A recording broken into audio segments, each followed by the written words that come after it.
Hey guys, tonight we're stepping into a world more delicate, more dramatic, and somehow more exhausting than anything modern life could throw at you. Regency-era etiquette. A time when women floated through drawing rooms like socially anxious swans, curtsied so often they basically lived in a permanent squat, and risked total public ruin if they sneezed at the wrong angle. Before we settle in, feel free to like the video and subscribe, only if you genuinely enjoy these sleepy deep dives. And thank you for suggesting this topic. It was such a great idea. Drop a comment letting me know where you're listening from and what time it is. Now dim those lights, switch on a fan for that soft hum, tuck your feet safely under the covers in case any roaming Regency gentlemen stop by to judge your posture, and let's get into it.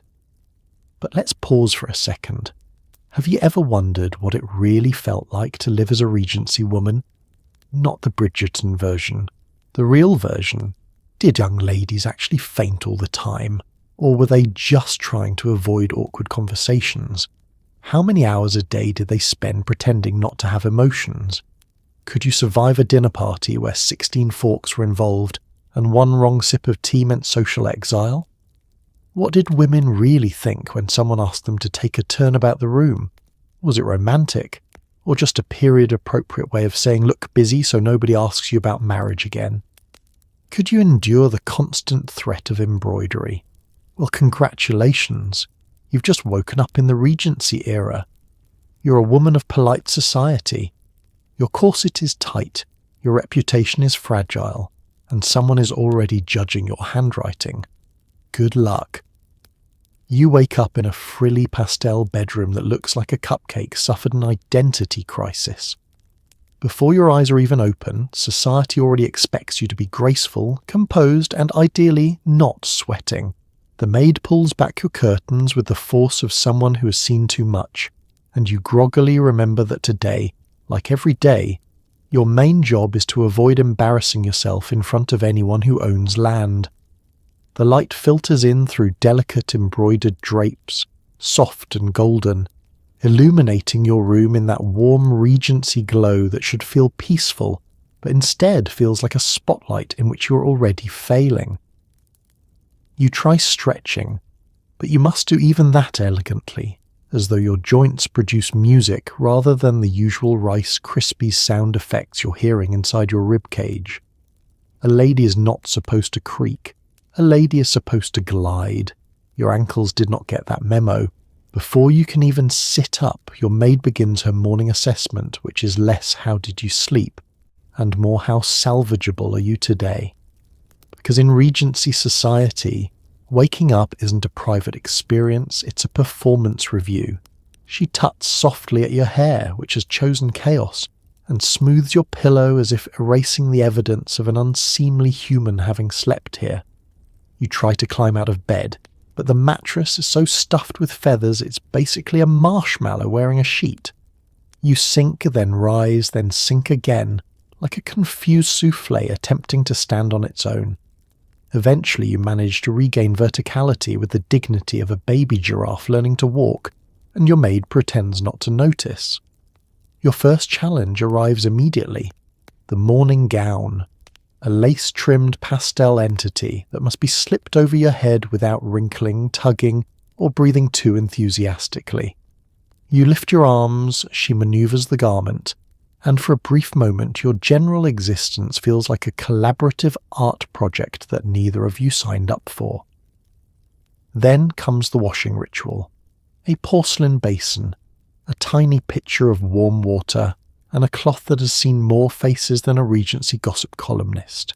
You dab delicately, cheeks, forehead, the tiniest bit of neck, because washing too vigorously implies you sweat, and sweating implies you have functional organs, which is considered extremely inappropriate. Your maid smooths your hair into soft waves, tugging gently at your scalp with the reassuring efficiency of someone making sure no strand dares to express individuality. You stare at your reflection in the vanity mirror, framed by lace and optimism, and remind yourself that today, like every day, Your worth will be evaluated by how successfully you appear to have floated out of bed on a cloud of rosewater. Then comes the morning posture check. Your shoulders are adjusted, your chin is lifted, your spine is coaxed into something resembling architectural integrity. You are effectively being assembled like a very polite piece of furniture. Your mind is already racing.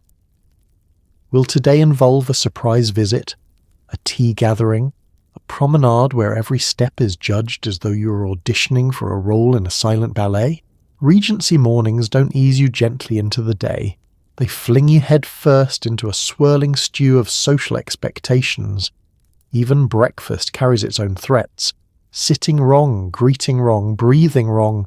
You haven't even left your bedroom and you're already mentally preparing for 9 hours of near-constant curtsying. Modern workplaces have performance anxiety. Regency women had reputation anxiety, a full-body sport requiring constant vigilance and a deep suspicion of other people's eyebrows. You take a steadying breath, lifting your skirts just so, and move toward the door. Your maid opens it with a look that says, "Good luck," which is Regency shorthand for "try not to publicly implode," and you step out into the hallway, into society's waiting arms and sharpened opinions, knowing that your day has only just begun. Because in the Regency era, waking up wasn't the start of the day, it was the first test. Your maid approaches holding the corset, an instrument of elegance, torture, and quiet societal judgment. As she begins lacing you in, you try to remember how oxygen tasted. Being a Regency woman means maintaining perfect posture, even as your organs form alliances against you. The corset glints in the morning light, looking far too innocent for something that will soon compress you into a decorative vase. You raise your arms obediently while your maid wraps the garment around your torso like she's securing precious cargo for a long voyage.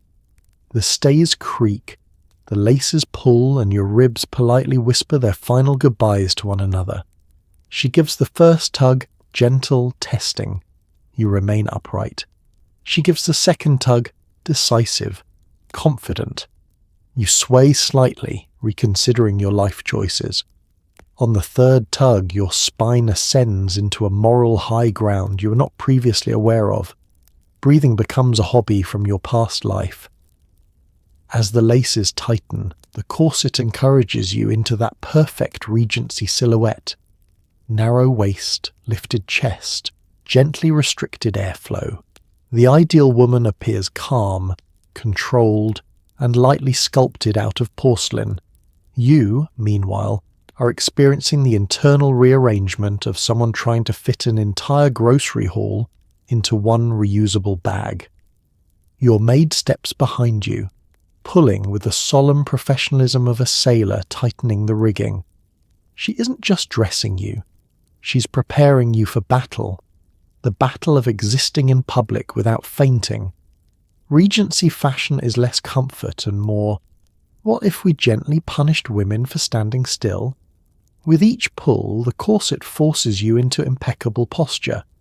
Your shoulders ease back, your chest lifts, and your lower back curves into an elegant shape described in etiquette manuals as perfect femininity, and by your internal monologue as medieval chiropractic warfare. You attempt to take a deep breath.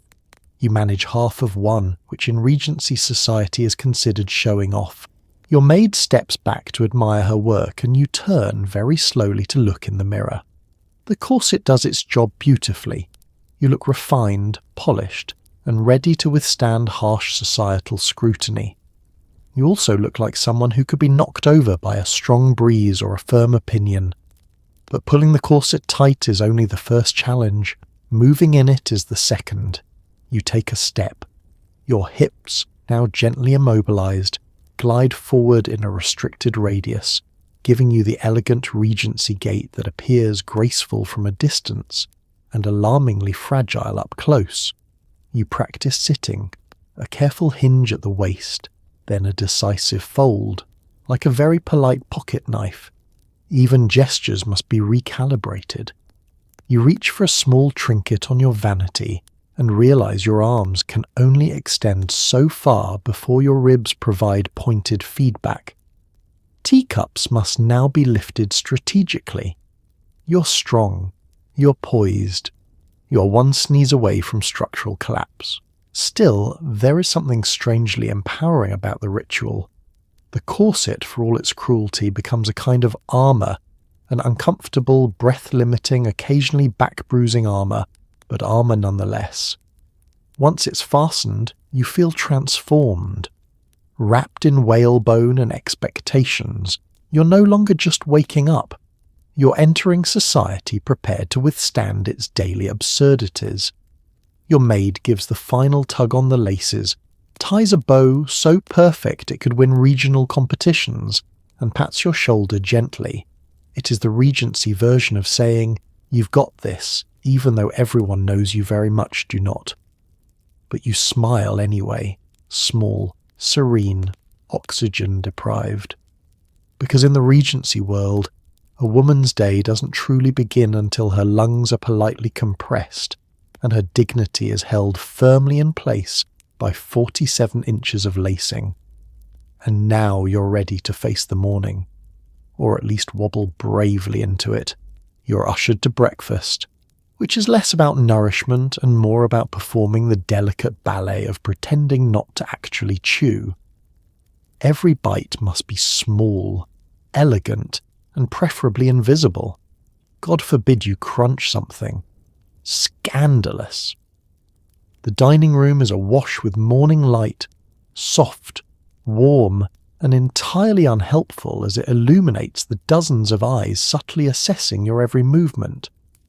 Breakfast in the Regency era isn't meant to fuel the day.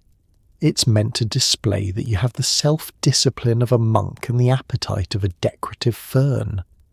You glide to your chair, lower yourself with practiced serenity, and remind your stomach that hunger is a private hobby, not a public behaviour.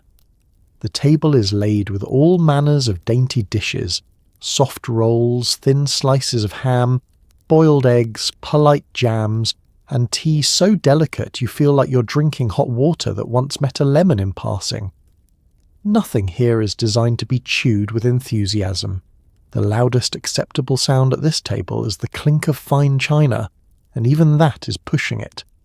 A footman presents your plate, and you freeze, analysing the options like a bomb technician deciding which wire not to snip.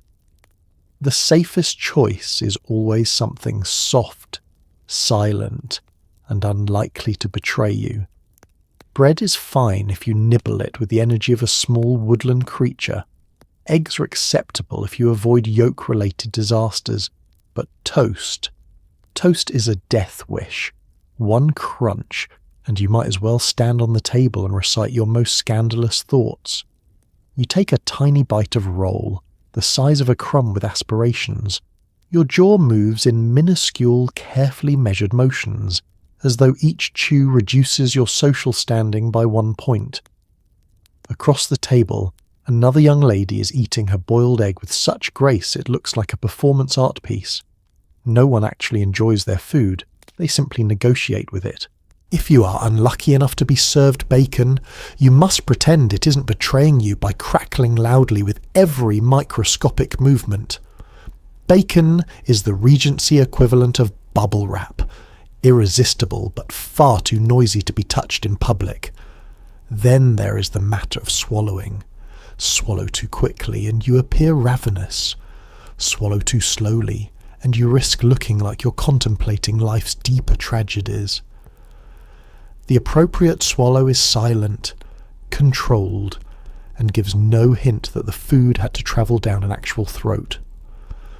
While you battle the complexities of polite ingestion, conversation floats around the room like drifting dandelion fluff, light, airy, and studiously free of emotional weight.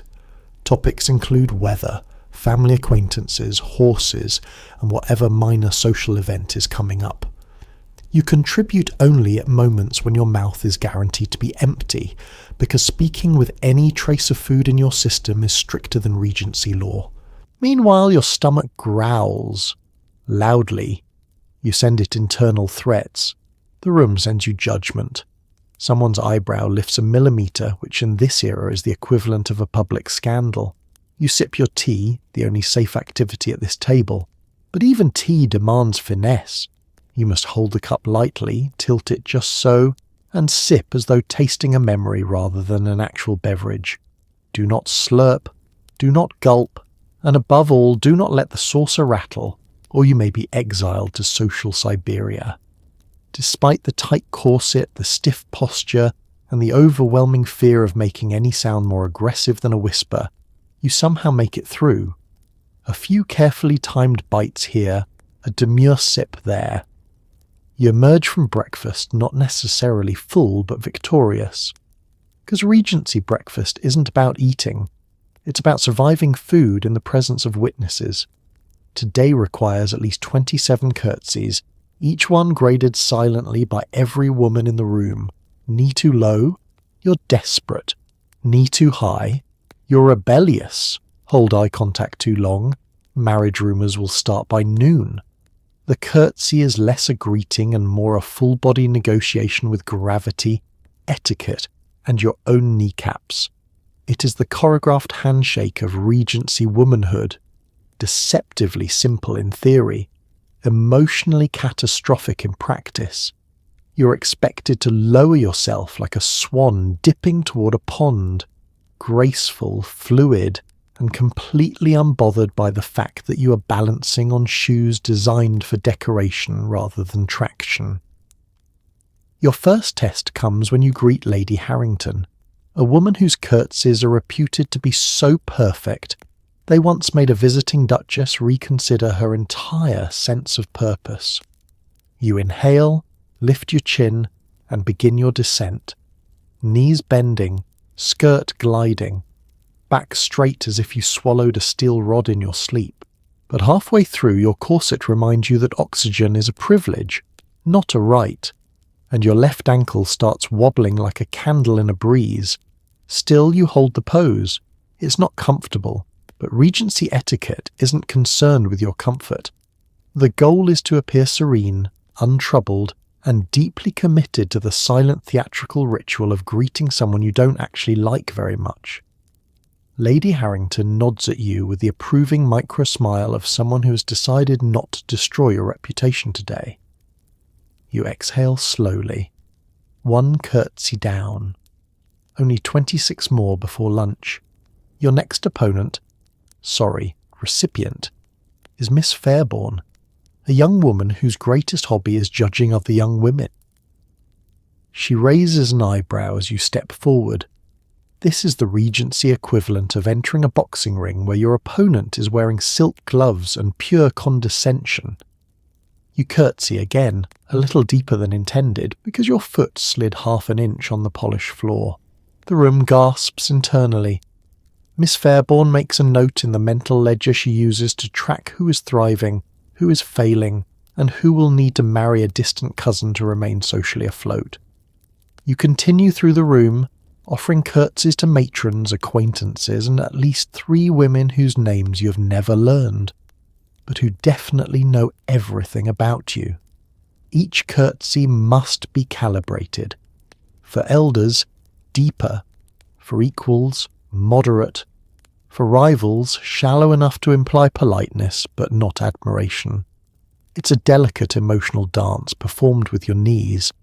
The worst curtsy is always reserved for the unexpected gentleman who appears suddenly, as they often do, emerging from hallways with the confidence of people who don't have to kneel at strangers 27 times a day. When you curtsy to a man, you must show respect without implying affection, poise without warmth, and absolutely no sign that your ankle is moments away from mutiny. You bend, he bows. The exchange lasts 2 seconds, but contains the emotional weight of a full season of Regency courtship. Then there are the group curtsies, the ones performed when entering an entire room. These require impeccable timing. Synchronize with whoever enters beside you. A group curtsy done out of sync creates a visual effect reminiscent of geese attempting ballet. No one wants to be the goose. By midday, Your thighs burn with the fire of someone who has completed several sets of Regency squats. Your lower back hums, your skirts feel heavier, and yet you carry on powered by determination, decorum, and the knowledge that the only thing worse than curtsying is curtsying incorrectly. When the final curtsy arrives, the ceremonial goodbye curtsy, you perform it with the quiet exhaustion of someone who has given everything, including their kneecaps, to the cause. You rise for the last time today, spine straight, expression calm. You did it. You survived the social Olympics of bending politely, and tomorrow you get to do it all again with feeling. You sit with other young ladies, practicing the Regency skill of speaking in polite riddles. You must be charming, clever, and somehow never reveal a single concrete opinion. It's like being on a first date with society every day forever. The conversation circle is arranged with military precision, embroidered chairs in a perfect loop, teacups poised on delicate saucers, and every young woman sitting with her back straighter than an iron fence. This isn't mere socializing, this is competitive politeness. Your entire future hangs on your ability to say words that sound meaningful while containing no actual meaning whatsoever. Miss Whittaker begins. The weather has been quite something, has it not? She says with the confident smile of someone who knows this is a foolproof non-topic. The group murmurs agreement. In Regency society, weather is the Switzerland of conversation. Neutral, safe, and available in infinite variations. You nod as though evaluating cloud patterns is your personal passion. Now it's your turn. You must offer a statement, not an opinion. Opinions are dangerous. They have sharp edges and can be traced back to you. You craft something gentle and vague. Indeed, the breeze today was rather lively. Everyone sighs in admiration. Nailed it. You displayed awareness without emotional investment.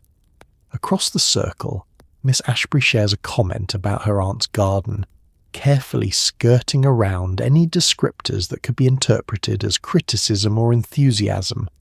Enthusiasm is suspicious. Criticism is fatal.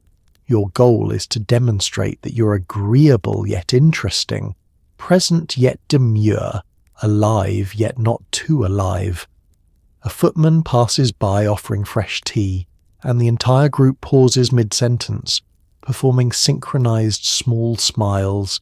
You accept your cup, raising the saucer in a way that communicates, I am refined, grateful, and barely burdening the world with my existence. Once the tea is poured, Miss Ashbury resumes speaking, this time referencing last night's musicale. The performance was quite diverting, she says, which could mean anything from transcendent to I spent the entire evening wishing a candle would fall over and end my suffering. You respond with a nod that conveys equal ambiguity. Conversation practice continues, and the topics shift like gentle breezes. Horses, safe. Embroidery, safer. Estate management, too practical, dangerous. And literature, safe only if you avoid mentioning any book with passion. You discuss novels the way financiers discuss volatile stocks, with caution, detachment, and a steady awareness that one misstep could cause the entire room to panic. Sometimes someone risks a bold comment, like suggesting the violets blooming early this spring are curious. A hush falls. The group collectively evaluates whether curious implies critique. A tense beat. Then Lady Pembroke declares, Indeed, restoring balance to the universe. You take a sip of tea, mentally calculating how long you've been smiling. Too little and you look frosty. Too much and you look unwell. The ideal Regency smile is soft, reserved, and suggests you live in a permanent state of agreeable surprise. Then someone asks for your thoughts on the upcoming charity fair. This is the conversational equivalent of dodging arrows in a field of roses. You must appear engaged without offering anything actionable. I hear it shall be quite the occasion, you say, hoping your tone conveys excitement while your words remain legally non-binding. They approve. You continue like this for nearly an hour, tossing conversational feathers back and forth, careful never to throw anything heavy. Every sentence is a performance of delicate restraint, every pause a strategic maneuver. The goal is to emerge pleasant, mysterious, and perfectly uncontroversial. Finally, as the conversation winds down, Miss Fairbairn sighs contentedly. "What a stimulating discussion," she says. And somehow, despite everything, she is right. You have successfully talked for an hour without actually saying anything at all. The drawing room looks serene, but don't be fooled. One wrong seating choice, and you've accidentally declared war on somebody's aunt. The tea is hot, the tension is hotter. Sunlight spills through tall windows, painting soft patterns across the carpet in a way that suggests peace, which is deeply misleading. The drawing room is the Regency equivalent of a corporate board meeting crossed with a gladiator arena, only with better upholstery and significantly more floral wallpaper. Every chair, every cushion, every embroidered footstool holds political significance, known only to the women who haunt this room daily like exquisitely dressed phantoms. You step forward cautiously, scanning the landscape. There is no map for navigating these social territories, only instinct and fear. To sit too near a matron suggests ambition. To sit too far suggests disrespect. To sit beside another young lady implies friendship, rivalry, or emotional instability, depending on who's watching. You hover gracefully, waiting for someone of higher rank to indicate where you belong. This is a test. Everything here is a test. Lady Pembroke gestures toward a small chair, not too small to imply childishness, not too large to imply arrogance. The perfect chair. You glide toward it, trying not to trip on the rug, which is woven with the same floral motif found in at least 11 other rooms of the estate.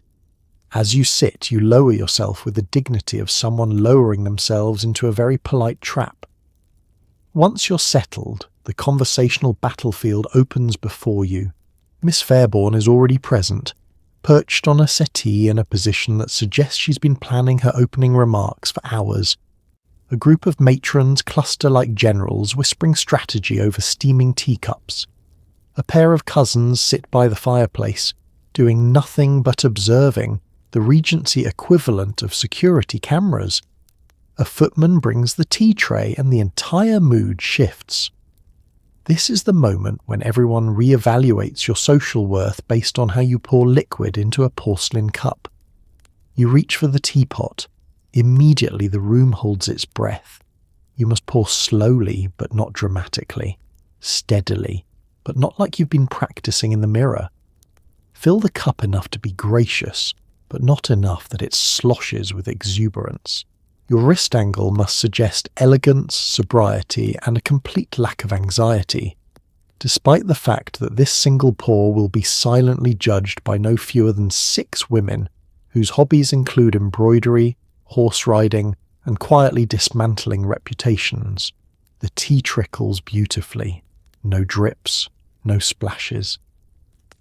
You pass the cup to Lady Pembroke, who gives a subtle approving nod that feels like being knighted. Conversation resumes. It is light, fluttering, and entirely rehearsed. Topics bounce delicately around the room. An acquaintance's upcoming wedding, the health of someone's cousin, the shocking behaviour of a neighbour's dog who once barked during a garden party. Scandalous! You contribute a comment about the roses blooming beautifully this season. Safe, harmless, politely empty. Miss Fairbairn counters with a remark about how last year's roses were far more disciplined, which is somehow an insult directed at both nature and you. Every woman in the room continues smiling, that serene, slightly alert smile that Regency ladies perfected to hide 1,000 microscopic social daggers. You sip your tea as the heat warms your hands, but not your nerves. Across the room, a dowager shifts 1 inch to the left, a sign that she either approves of the discussion or is preparing to demolish it entirely. You brace yourself. Suddenly, conversation stalls. Someone mentioned the word novel, and all eyes flick toward the unmarried women, as though merely acknowledging literature could taint your reputation. You respond with a perfectly ambiguous smile, which satisfies everyone because it means nothing. The drawing room returns to its gentle hum, a quiet storm of niceties, indirect critiques, and carefully orchestrated serenity. When the session finally ends, you rise from the perfect chair, curtsy politely, and leave the room with the calm grace of someone who spent the last hour dodging invisible landmines. You survived, and best of all, you didn't accidentally sit in Mrs. Ashmore's sacred embroidery chair, because that in Regency society would require immediate exile. You lower yourself into a chair that seems designed to punish anyone with a spine. Shoulders back, chin level, no slouching. Every woman in the room is fighting gravity like it insulted their family. The chair beneath you is stiff, unforgiving, and upholstered in a pattern so floral it could trigger hay fever just by existing. Regency furniture was not made for comfort. It was made for discipline. The seat is narrow, the back is rigid, and the cushion, if it can be called that, is stuffed with what feels like leftover regrets from the upholstery workshop. You sink exactly 1 millimeter before the structure pushes you back up like a judgmental trampoline. Around you, the other young ladies sit with the rigid elegance of mannequins in a highly competitive showroom. Their expressions remain serene, but every muscle from shoulder to ankle is clenched with silent determination. Posture is not merely posture here. It is a moral value, a sign of refinement, and a warning that slouching will lead you directly to ruin, poverty, or worse, gossip. Your governess once told you that poor posture reveals a weak character.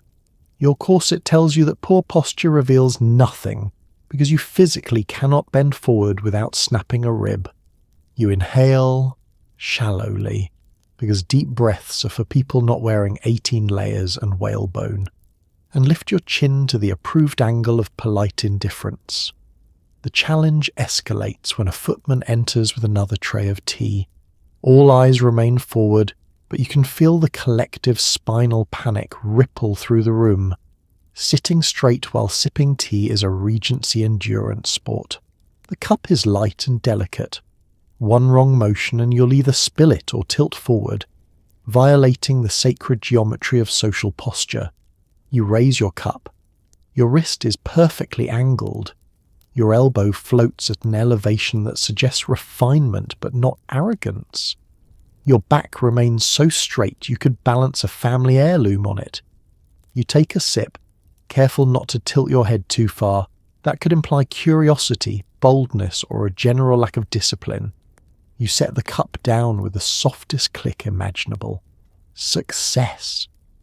But posture training doesn't stop with sitting. Oh no. Now comes the conversational posture test, where you must react to comments using facial expressions alone, all while maintaining spinal rigidity. Miss Ashbury remarks on how early the violets are blooming this year. You respond with a gentle nod, a nod engineered to express agreement without allowing your neck more than a quarter inch of movement. Your shoulders burn, your lower back murmurs threats. Even your ankles feel stressed, though they are doing nothing but existing. It's impressive, really, how many body parts can suffer simultaneously while you appear perfectly serene. Then comes the worst part, the unexpected laugh. Someone makes a surprisingly witty comment about a gentleman's overly dramatic cravat, and the room produces a polite titter. You must laugh too, quietly, delicately, without bending forward or shaking your shoulders. The Regency laugh is less a laugh, and more a gentle nasal exhale of social compliance. Your laugh escapes correctly, a soft ha with no visible motion from the neck down. Well done. Just when you think your spine can't take another moment of being a structural pillar, Lady Pembroke suggests a 15-minute posture review. This is the Regency equivalent of a mandatory workplace seminar, but without the mercy of ergonomic chairs. She walks behind each young woman, adjusting shoulders, lifting chins, and encouraging rib cages to behave. When she reaches you, she gives your back a gentle but firm tap. "Lovely," she says. In Regency terms, this is the highest compliment possible, roughly equivalent to winning an award for exceptional personal excellence. The session ends, and you are finally allowed to stand. Rising is a precarious process. You must bend your knees without bending your spine, an angle so unnatural it should be studied by engineers. But you manage it. Your back sighs in relief. Your shoulders uncoil. For the first time in an hour, you feel like a human rather than a decorative post. You did it. You upheld your dignity, your breeding, and several impossible angles of geometry, and most importantly, you did not slouch. A win for the ages. Tea arrives, which means you must suddenly remember 17 micro rules. Don't slurp, don't spill, don't grip the cup like it owes you money. Sip as though you barely need hydration because emotions, not water, sustain you. A footman glides into the drawing room with the tea tray balanced perfectly, as though the tray itself has been raised in a family of circus performers. The porcelain rattles just faintly, a soft warning bell that the ceremony of silent panic is about to begin. Everyone straightens, everyone pretends they are not straightening. You prepare yourself mentally. This is not simply tea. This is a 3-step examination in grace, poise, and whether your hands are trustworthy under pressure. The tray is set down with the reverence of a holy relic. The teapot gleams, the cups sparkle, and the sugar tongs rest like tiny instruments of judgment. You can feel Lady Pembroke's gaze sweep across the room, ensuring that each young lady remembers precisely how catastrophically their futures depend on what happens next. The pouring begins. The host, today, Mrs. Ashmore lifts the teapot with controlled finesse, wrist tilted just slightly, as though the teapot is a fragile creature she has trained for years. You watch as the stream of amber liquid flows in a perfect ribbon. No splashes, no drips, a flawless performance. You silently pray your own pouring will not resemble a gardening accident. She gestures for you to take the next cup. This is the moment. You lean forward gracefully, one hand steadying the saucer, the other easing toward the teacup. Every movement is slow, intentional, like you're attempting to defuse a bomb that's disguised as delicate china. You lift the cup. Perfect. You lift the saucer. Excellent. Your pinky stays politely neutral. Vital. Now comes the sipping. You bring the cup toward your lips, making sure not to lean your entire face into the cup like a dehydrated traveller at a desert spring. You must sip with the serene detachment of someone who barely needs sustenance. After all, Regency women run on gentility and social fear. Your first sip is quiet. So quiet, in fact, that you're not entirely sure any tea entered your mouth. Good, that's ideal. The room relaxes, not visibly, but with a subtle relaxation of shoulders dropping 1/8 of a centimetre. Conversation swells again, floating around the room like the steam rising from your cup. Miss Fairborn offers a remark about her family's estate, something vague and non-committal. You nod, timed perfectly between sips. The key is to never sip right after someone speaks that looks anxious. Never sip during their speaking. That looks rude. Sipping is a punctuation mark, not an interruption. Then the sugar bowl approaches. It is a small bowl with enormous power. Regency sugar cubes are not meant to sweeten tea. They are meant to test coordination. You take the tongs, those slippery, traitorous little sticks, and attempt to lift a single cube. Your hand trembles slightly. Not enough to reveal fear, but enough to reveal that you're living on the edge. You lower the cube with monk-like concentration into your cup. You succeed. Choir sing in your head. Stirring must be done without clinking. Clinking suggests eagerness. Clinking suggests impatience. Clinking suggests you have never socialized a day in your life. You stir with such care that the spoon barely disturbs the laws of physics. You set the spoon down on the saucer, quietly, respectfully. The spoon did not choose this life either. Just when you begin to feel triumphant, someone coughs. The room freezes. Was it a polite cough? A sickly cough? A bored cough? In Regency society, a cough is practically a manifesto. You respond with a measured sip that communicates, I acknowledge your respiratory moment, but will not be drawn into drama. As the tea ritual winds down, you place your cup on the saucer with impeccable precision. No lingering drops. No loud exhale of relief. The room approves of the way you handled your tea, which is to say, no one is actively glaring at you. You survived. You drank liquid in front of other people without ruining your life. And in Regency society, that is the daily miracle. A footman brings calling cards, the original read receipts. Each tiny rectangle of paper holds the power to elevate your social season or absolutely ruin it. He enters with a silver tray balanced expertly on one hand, his expression a perfect mixture of neutrality and carefully concealed amusement. Calling cards may look innocent, just small slips of thick embossed paper, but you know better. Each card is a missile of intention, a declaration of rank, desire, rivalry, or deeply coded passive aggression. The tray lowers in front of you, and there they are. 5 cards arranged like a hand of Regency poker. Some names make your heart flutter. Some names make your spine stiffen. One name makes you reconsider the stability of the entire social order. You lift the first card with a delicacy that suggests you're touching the fragile petal of a rare flower. It is from Miss Ashbury. This is safe. Miss Ashbury is harmless, polite, and so conflict-averse she once apologised to a biscuit tin for opening it too loudly. Accepting her call means tea, small talk, and perhaps embroidery if you're feeling wild. The second card is from Lady Pembroke, a woman whose approval is so powerful it might as well be legal tender. Receiving her card means you are being evaluated. You will attend, you will sit up straighter than ever, and you will not, under any circumstances, mention novels, opinions, or anything happening outside a 3-mile radius. Then you see it, Miss Fairbourne's card. You stare at the delicate gold lettering as though it might leap up and bite you. Miss Fairbourne does nothing without calculation. If she left a card, it means she either wants to see you or wants you to think she wants to see you or wants others to see that you have seen her card. In the Regency era, this is how psychological warfare is conducted. You move on to the next card, a gentleman's.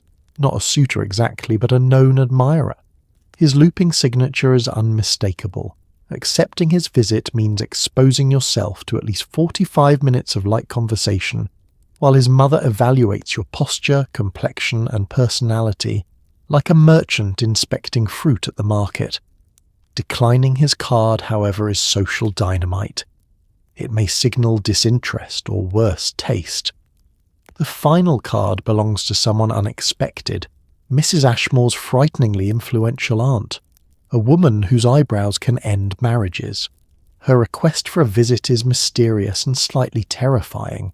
She rarely invites young women unless she intends to mentor them, critique them, or mould them into creatures of her own design. Declining is not an option unless you are planning a long-term relocation to the countryside. Now the real task begins: sorting. In Regency society, calling card management is essentially an administrative position. You must place them into stacks: cards you will accept, cards you will delay, cards that require consultation with your mother, and cards you will absolutely accept even if it means sacrificing your afternoon nap. Your maid stands nearby with a small tray ready to assist. "Shall I prepare visiting gowns?" she asks gently, already knowing the answer. You nod, because calling cards do not simply ask for attention, they command it. Once your decisions are made, you move to the writing desk to craft your responses. You don't text, you don't call, you don't even send a quick "sounds good." Oh no. You write tiny, perfectly formed notes that imply warmth without commitment, interest without enthusiasm, and friendliness without vulnerability. Every loop of ink is a tiny performance. You seal each note with wax, press it with the family crest, and hand it off to be delivered by footman, the human embodiment of a message-sent notification.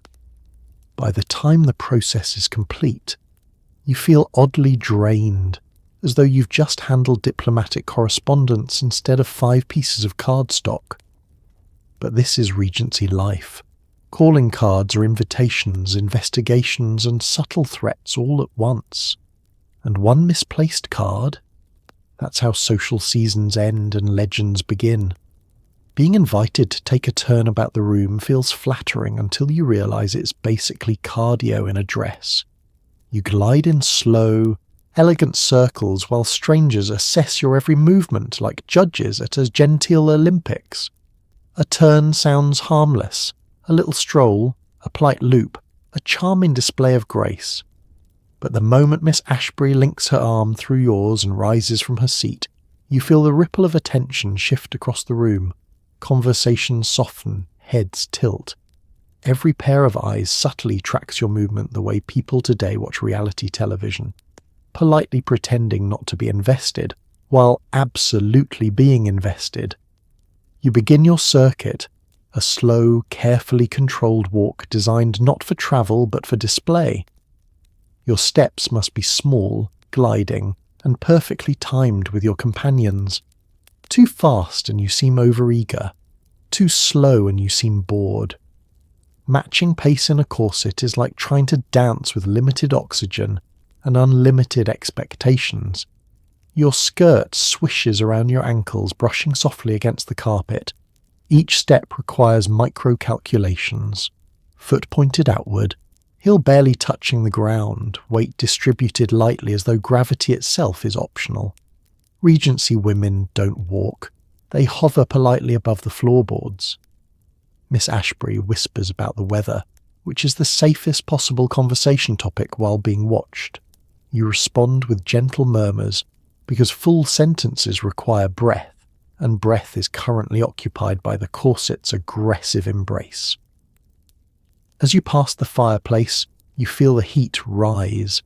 Not from the flames, those are merely decorative at this hour, but from the cluster of matrons who sit near it, knitting both scarves and judgments. They watch your posture with narrowed eyes, assessing your gait, your poise, and the mysterious relationship between you and Miss Ashbury, which they will surely misinterpret in at least 6 different ways before dinner. Your circuit takes you past a group of young gentlemen pretending not to stare. They observe with the vague interest of people assessing horses at a country fair, polite, curious, and slightly critical of your form. One of them glances at your slippers, and you panic momentarily, wondering if your steps look uneven, if your heel is scuffed, or if he's simply bored. The Regency era provides no answers, only anxiety. Miss Ashbury pauses to admire a painting, giving you a momentary break. You nod thoughtfully at the landscape she indicates. The painting shows rolling fields, peaceful clouds, and a woman seated comfortably on a picnic blanket. Not walking in circles while people evaluate her ankle alignment. You briefly resent her. Then the walk resumes. You approach the grand windows where natural light streams through. This is the worst stretch of your turn, because sunlight reveals everything: posture, complexion, and any betraying sheen of corset-induced perspiration. You tilt your chin at an elegant angle, hoping you appear fresh and serene rather than mildly panicked and oxygen-deprived. A murmur rises behind you, not of scandal, but of polite approval. The matrons have decided your walk is acceptable, Miss Ashbury smiles. This is the Regency equivalent of passing a driving test on the first try. But your relief is short-lived, because a second invitation arrives. Miss, would you take another turn, someone asks. Another turn, as though you're a delicate music box figurine meant to spin endlessly in a loop. Declining would be rude. Accepting means another lap of cardio disguised as elegance. You force a serene smile. Of course, you reply, internally negotiating with your legs to stay attached to your body. This time, you walk alone, even more perilous. Solo walking requires perfect rhythm, perfect posture, and the ability to pretend the room is admiring your composure rather than judging your foot placement. At last, after what feels like a full Regency marathon, you return to your seat. You lower yourself with exaggerated grace, heart quietly pounding inside its corseted cage.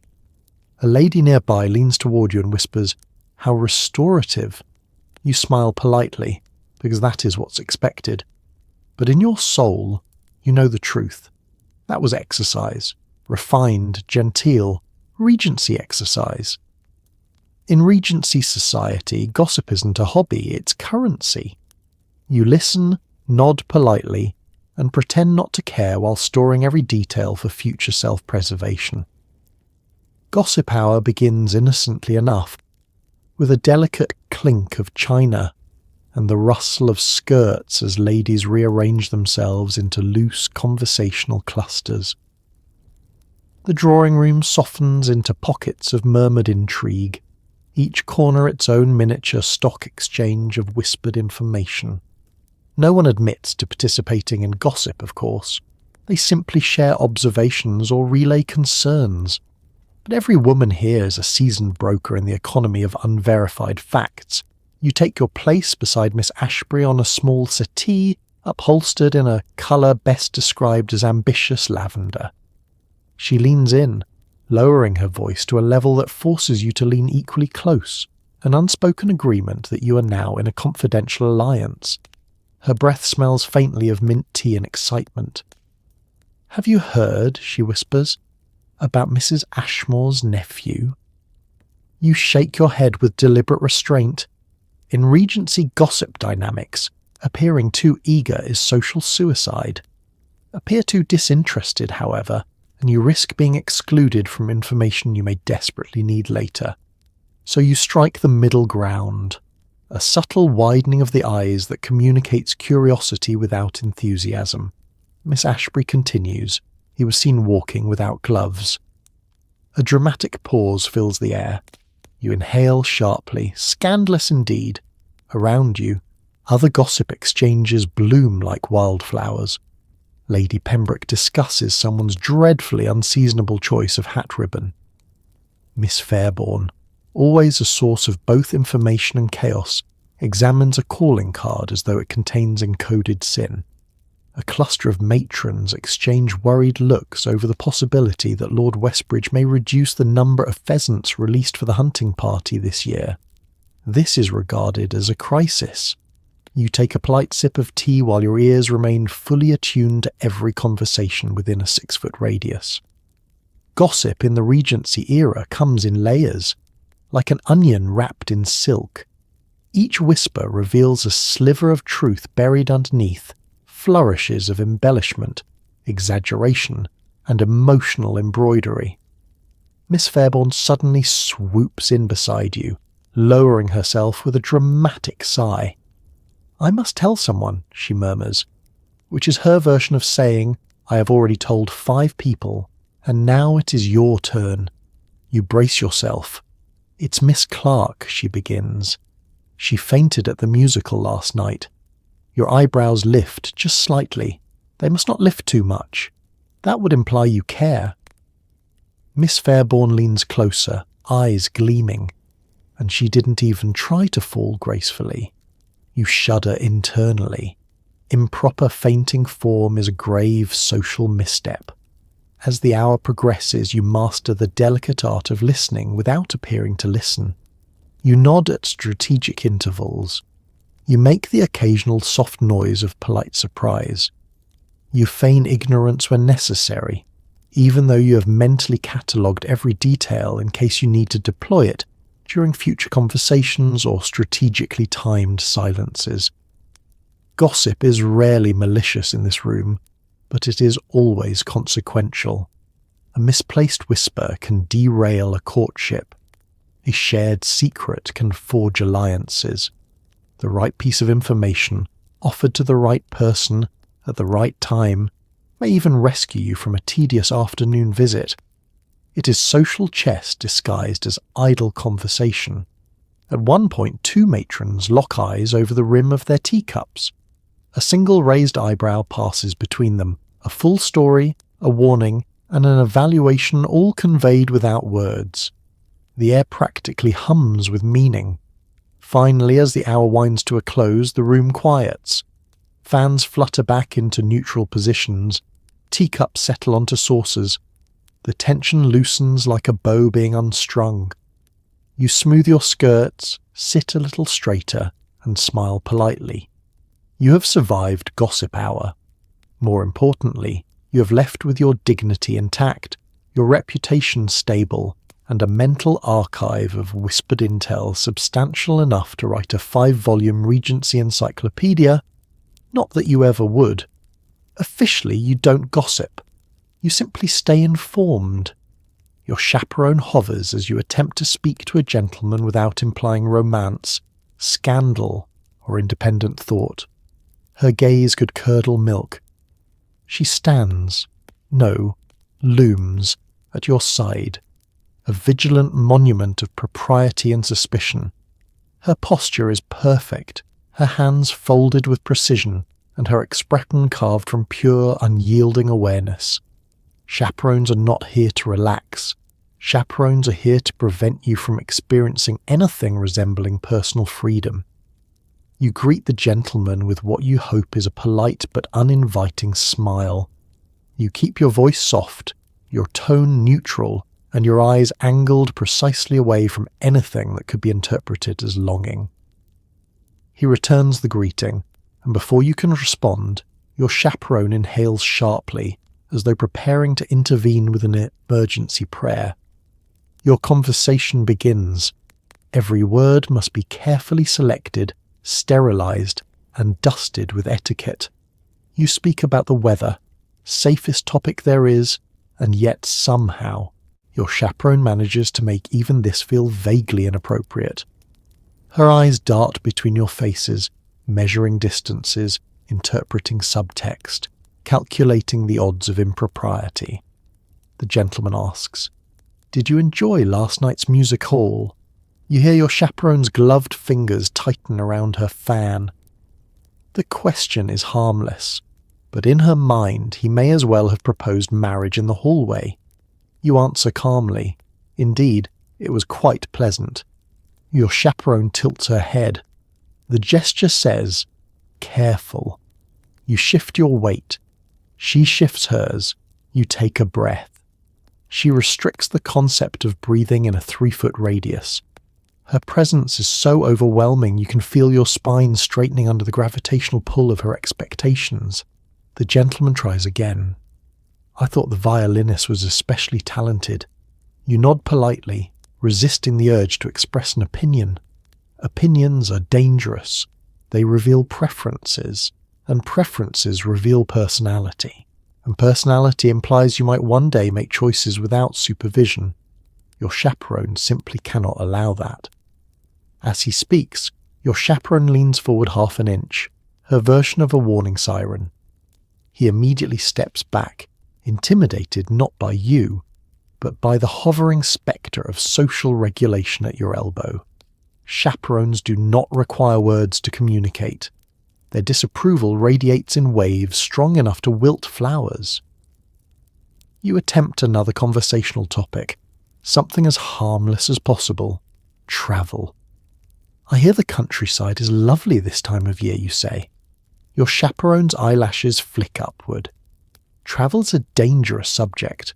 Travel leads to daydreaming, and daydreaming leads to feelings, and feelings lead to potential scandal. She stands so rigidly you wonder if she's removed her own ability to feel joy. The gentleman, brave or foolish, offers a smile. Perhaps you will visit soon?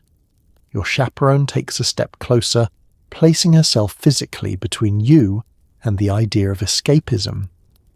Only with appropriate company, she says, her voice a cool, crisp sentence that shuts doors and windows simultaneously. The conversation continues, but now your chaperone subtly redirects every sentence like a human conversational funnel. Any topic that might lead toward connection, shared interests, humour, admiration, is flattened instantly by her polite, devastating commentary. He compliments your gown, she interrupts. She had no choice in the matter. He makes a small joke. She blinks slowly, erasing the humour from the air. He asks about your hobbies. She answers for you, listing only socially acceptable activities conducted indoors, within sight of a family member. Eventually the gentleman bows. You curtsy. Your chaperone nods with the exhausted satisfaction of someone who has prevented at least 3 imagined scandals in the span of 5 minutes. When he leaves, she exhales. You exhale. Even the wallpaper relaxes. She studies you with affection, buried so deeply under layers of propriety that it's nearly invisible. Very well, she says, adjusting her gloves. No impropriety occurred. You smile faintly. Because in the Regency era, nothing says bonding like a chaperone hovering over your shoulder, making sure you bond with absolutely no one. You lock eyes with the gentleman across the room. Congratulations.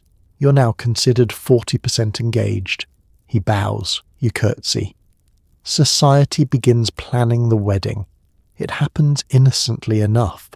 You're merely admiring the wallpaper, a swirling pastel pattern that resembles nature's attempts at embroidery, when suddenly you feel it, the unmistakable prickle of being observed. You look up, and there he is, a gentleman standing by the pianoforte, hands clasped behind his back, expression polite, posture too good to be natural. His gaze meets yours, and in that fleeting millisecond, the Regency universe shifts. You drop your eyes, because staring for too long would imply desire, then lift them again at the approved interval. He is still looking. This is dangerous. This is basically a proposal. You attempt to appear composed, serene, unattached to mortal concerns like attraction or curiosity. Meanwhile, across the room, you can practically hear matrons unsheathing their social spreadsheets, already calculating dowries, property lines, and future christenings. He begins the slow, ceremonial walk toward you. A glide, really. Regency men do not simply walk across a room. They approach as though giving fate enough time to reconsider. His boots make the softest sound on the carpet, and each step draws the attention of at least 3 chaperones, 2 debutantes, and 1 extremely judgmental aunt. Your heart flutters. Not romantically, that would be too dramatic, but with the quiet panic of someone who suddenly realizes they may soon be required to produce conversation without the safety net of embroidery. He stops at a respectable distance. Respectable meaning, close enough to speak politely, far enough to prevent scandal, and precisely 1 inch beyond where your chaperone can physically drag you away. He bows. You curtsy. The room collectively inhales. "Miss," he says politely, "I hope the evening finds you well. This is Regency code. Translated, it means, I have interest. I am signalling it. Please do not make this more awkward than it already is." You respond with equal neutrality. "Quite well, thank you. What you mean is, I acknowledge your interest. I am neither accepting nor rejecting it. I am merely existing." Behind you, your chaperone stiffens. She is watching the exchange with the intensity of someone guarding the crown jewels. 1 wrong syllable from either of you, and she will intervene. The gentleman attempts small talk. The weather, the musicale, the light refreshments, as though this isn't one of the most consequential conversations of your social life. His voice is warm but measured, his expression open but entirely free of anything that could be misconstrued as passion. Regency romance is a delicate dance performed with minimal emotion and maximal restraint. You laugh politely at his comment about the cucumber sandwiches. It is a soft, controlled sound, the kind of laugh that reveals nothing except that you are alive.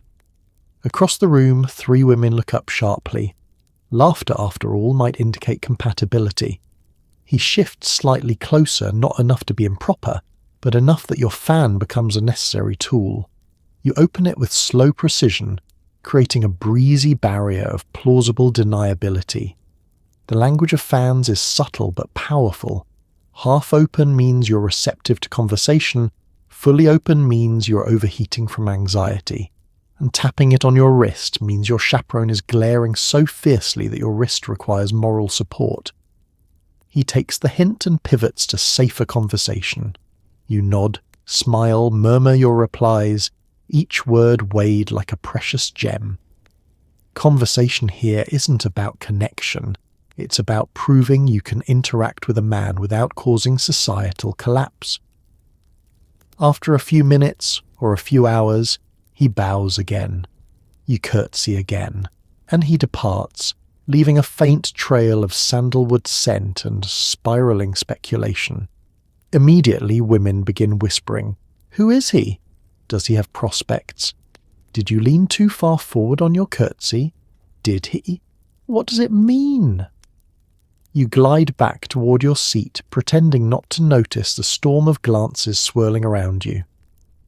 An encounter like this can fuel weeks of gossip, months of speculation, and possibly years of regret. And all you did was make eye contact. You sit with your embroidery hoop, stitching flowers while contemplating the absurdity that your marital eligibility is partly determined by whether you can sew a convincing daisy. The drawing room is quiet except for the gentle hum of feminine industry, thread sliding through linen, scissors snipping delicately, and the occasional suppressed sigh of a young lady who has just realised she miscounted stitches and now must undo an hour's worth of effort. Embroidery is the Regency woman's meditation, if meditation required perfect concentration, flawless technique, and the looming awareness that your future happiness may depend on your satin stitch proficiency. You take up your needle, its point gleaming with a faint menace of expectation. Your hoop stretches the fabric taut as a drum, and you begin with a careful, practiced motion. Pull the thread, check the tension, breathe shallowly, because deep breaths are a luxury your corset has politely declined to permit. Around you, other young women embroider scenes of pastoral charm, rose gardens, delicate vines, small birds with unsettlingly human expressions. One lady attempts a basket of fruit, though her grapes currently resemble lumpy peas. No one mentions this. Sisterhood demands a silence in the face of artistic struggle. Your own project is a spray of daisies, simple enough in theory, but deceptively demanding in practice. Your stitches must be uniform, your petals evenly spaced, your colours harmonious, but not boastful. Too much flair and you seem vain. Too little and you seem dull. Needlework, you've learned, is not about talent. It is about communicating the precise amount of femininity society expects from you, down to the millimetre. Miss Fairbairn sits across from you, her embroidery immaculate, her expression smug. She has chosen to stitch a tiny church framed by ivy, symbolising devotion, patience, and the fact that she probably wants everyone to whisper about her excellent prospects. Her stitches are so small, you suspect witchcraft. Meanwhile, Miss Ashbury quietly pricks her finger for the 3rd time. A tiny gasp escapes her, followed by an apologetic whisper. Blood on embroidery is the Regency equivalent of tripping during a wedding march. Deeply embarrassing, but survivable if handled quickly. She dabs at it with a handkerchief while murmuring promises to improve. You focus on your hoop again. Needle up, needle down, needle sideways because your hand slipped. You discreetly correct the mistake before anyone notices. Embroidery may look peaceful, but beneath the surface lies simmering pressure. Your mother once told you that a woman's stitches reveal her character. You're not sure what uneven petals say about you, but it's probably nothing flattering. A pair of matrons drift past, examining your work with the same scrutiny appraisers give fine art. One leans forward. "Lovely tension," she says, which is the highest praise you've received all week. You nod, as though your entire self-worth hasn't just skyrocketed from that single remark. To distract yourself, you attempt conversation, light, harmless chatter that won't cause your thread to tangle. "Your bouquet is lovely," you tell Miss Ashbury, who beams as though you've blessed her soul. Compliments are valuable currency here, traded generously to offset the psychological cost of so much concentrated domesticity. You resume stitching, careful to maintain your posture. Slouching while embroidering is socially unacceptable. Suffering is the preferred stance. Every so often the group pauses to admire one another's progress, offering small nods or gentle, "How charming" comments that serve as emotional band-aids for the slow descent into hand-cramp oblivion. After an hour, your daisies are beginning to take shape. They look slightly startled but recognizable, which, in this setting, is a triumph. You stretch your fingers discreetly, which is difficult because stretching implies discomfort, and discomfort implies mortality, and Regency women must pretend not to have bodies. As the session concludes, the matrons deliver their final assessments. Your daisies receive polite approval, Miss Ashbury's work inspires mild awe, and Miss Fairbairn's masterpiece earns thinly veiled jealousy from every corner. You pack away your hoop, thread, and thimble with practiced grace. Because in this world, needlework is more than a hobby. It is your resume written in flowers. You slip a slightly scandalous novel between the pages of a dull sermon. Regency women invented the e-reader out of necessity. The room around you is quiet, too quiet, as the other young ladies devote themselves to approved reading, moral instruction, bland poetry, and volumes written exclusively by men who have never once experienced joy. Meanwhile, you are engaged in a covert operation rivaling any spy mission. Your book, The Forbidden Fruit of Regency Literature, lies nestled inside its pious disguise, just waiting for you to turn a page and enter a world of adventure, intrigue, and feelings. Dangerous, unregulated feelings. You keep your posture perfect, because nothing attracts suspicion faster than a young woman appearing comfortable. Your hands fold the sermon neatly, creating the illusion that you are studying righteousness, while in reality you're 2 paragraphs away from a dramatic scene involving a coach, a rainstorm, and a hero whose shirt never seems fully buttoned. Your pulse flutters, not romantically, that would be scandalous, but with the adrenal thrill of someone breaking a rule that isn't officially written anywhere yet, is somehow punishable by lifelong disappointment from elderly relatives. You tilt the sermon just so, using the angle of the window light to conceal the edges of your novel. It's a delicate balance. Too steep, and the print will glare. Too shallow, and your chaperone will see the telltale thickness of a book not filled with moral warnings. A chaperone's eyes are trained to detect sin at 20 paces. Across the room, Miss Fairbairn is pretending to read, though she is actually watching everyone else like a hawk wearing ribbons. You must be cautious. She once reported a girl for laughing too loudly at a metaphor in a novel. Improper enthusiasm, she had called it. You shudder. You turn a secret page with careful precision, sliding your thumb beneath the sermon's page to disguise the motion. The novel's plot thickens. The heroine stands on a cliff overlooking the sea, very dramatic, very windy. contemplating whether to follow her heart or her duty. You take a shallow breath. Your corset ensures all breaths are shallow. A floorboard creaks. Instant panic. You snap the sermon shut with unnatural speed, smiling as though contemplating divine virtue, rather than a fictional man who just declared his undying admiration on horseback. Lady Pembroke enters. You freeze. She carries herself like someone who can sense frivolity from another room. Her gaze sweeps the area. You lower your eyes to your sermon with saintly focus. She nods approvingly. You exhale silently, congratulating yourself on your survival instincts. The moment she leaves, you reopen your sermon, sliding your thumb to reveal your beloved novel once more. It feels forbidden, intoxicating, and slightly dangerous. All the qualities missing from your daily life and your daily wardrobe. The heroine now faces a moral dilemma while standing in a candlelit library. You press your hand to your chest to mimic reading pious text, and also to hide the way your heart leaps for her. Fiction offers emotional landscapes you're not permitted to explore in public. Regency society discourages passion unless it is displayed through needlework or strategic curtsying. Next to you, Miss Ashbury glances over and gives the tiniest smile. She recognizes the thickness of your sermon.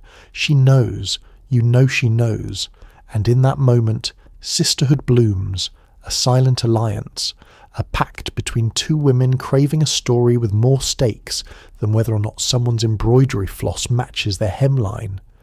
You dive deeper into the novel, savouring every sentence.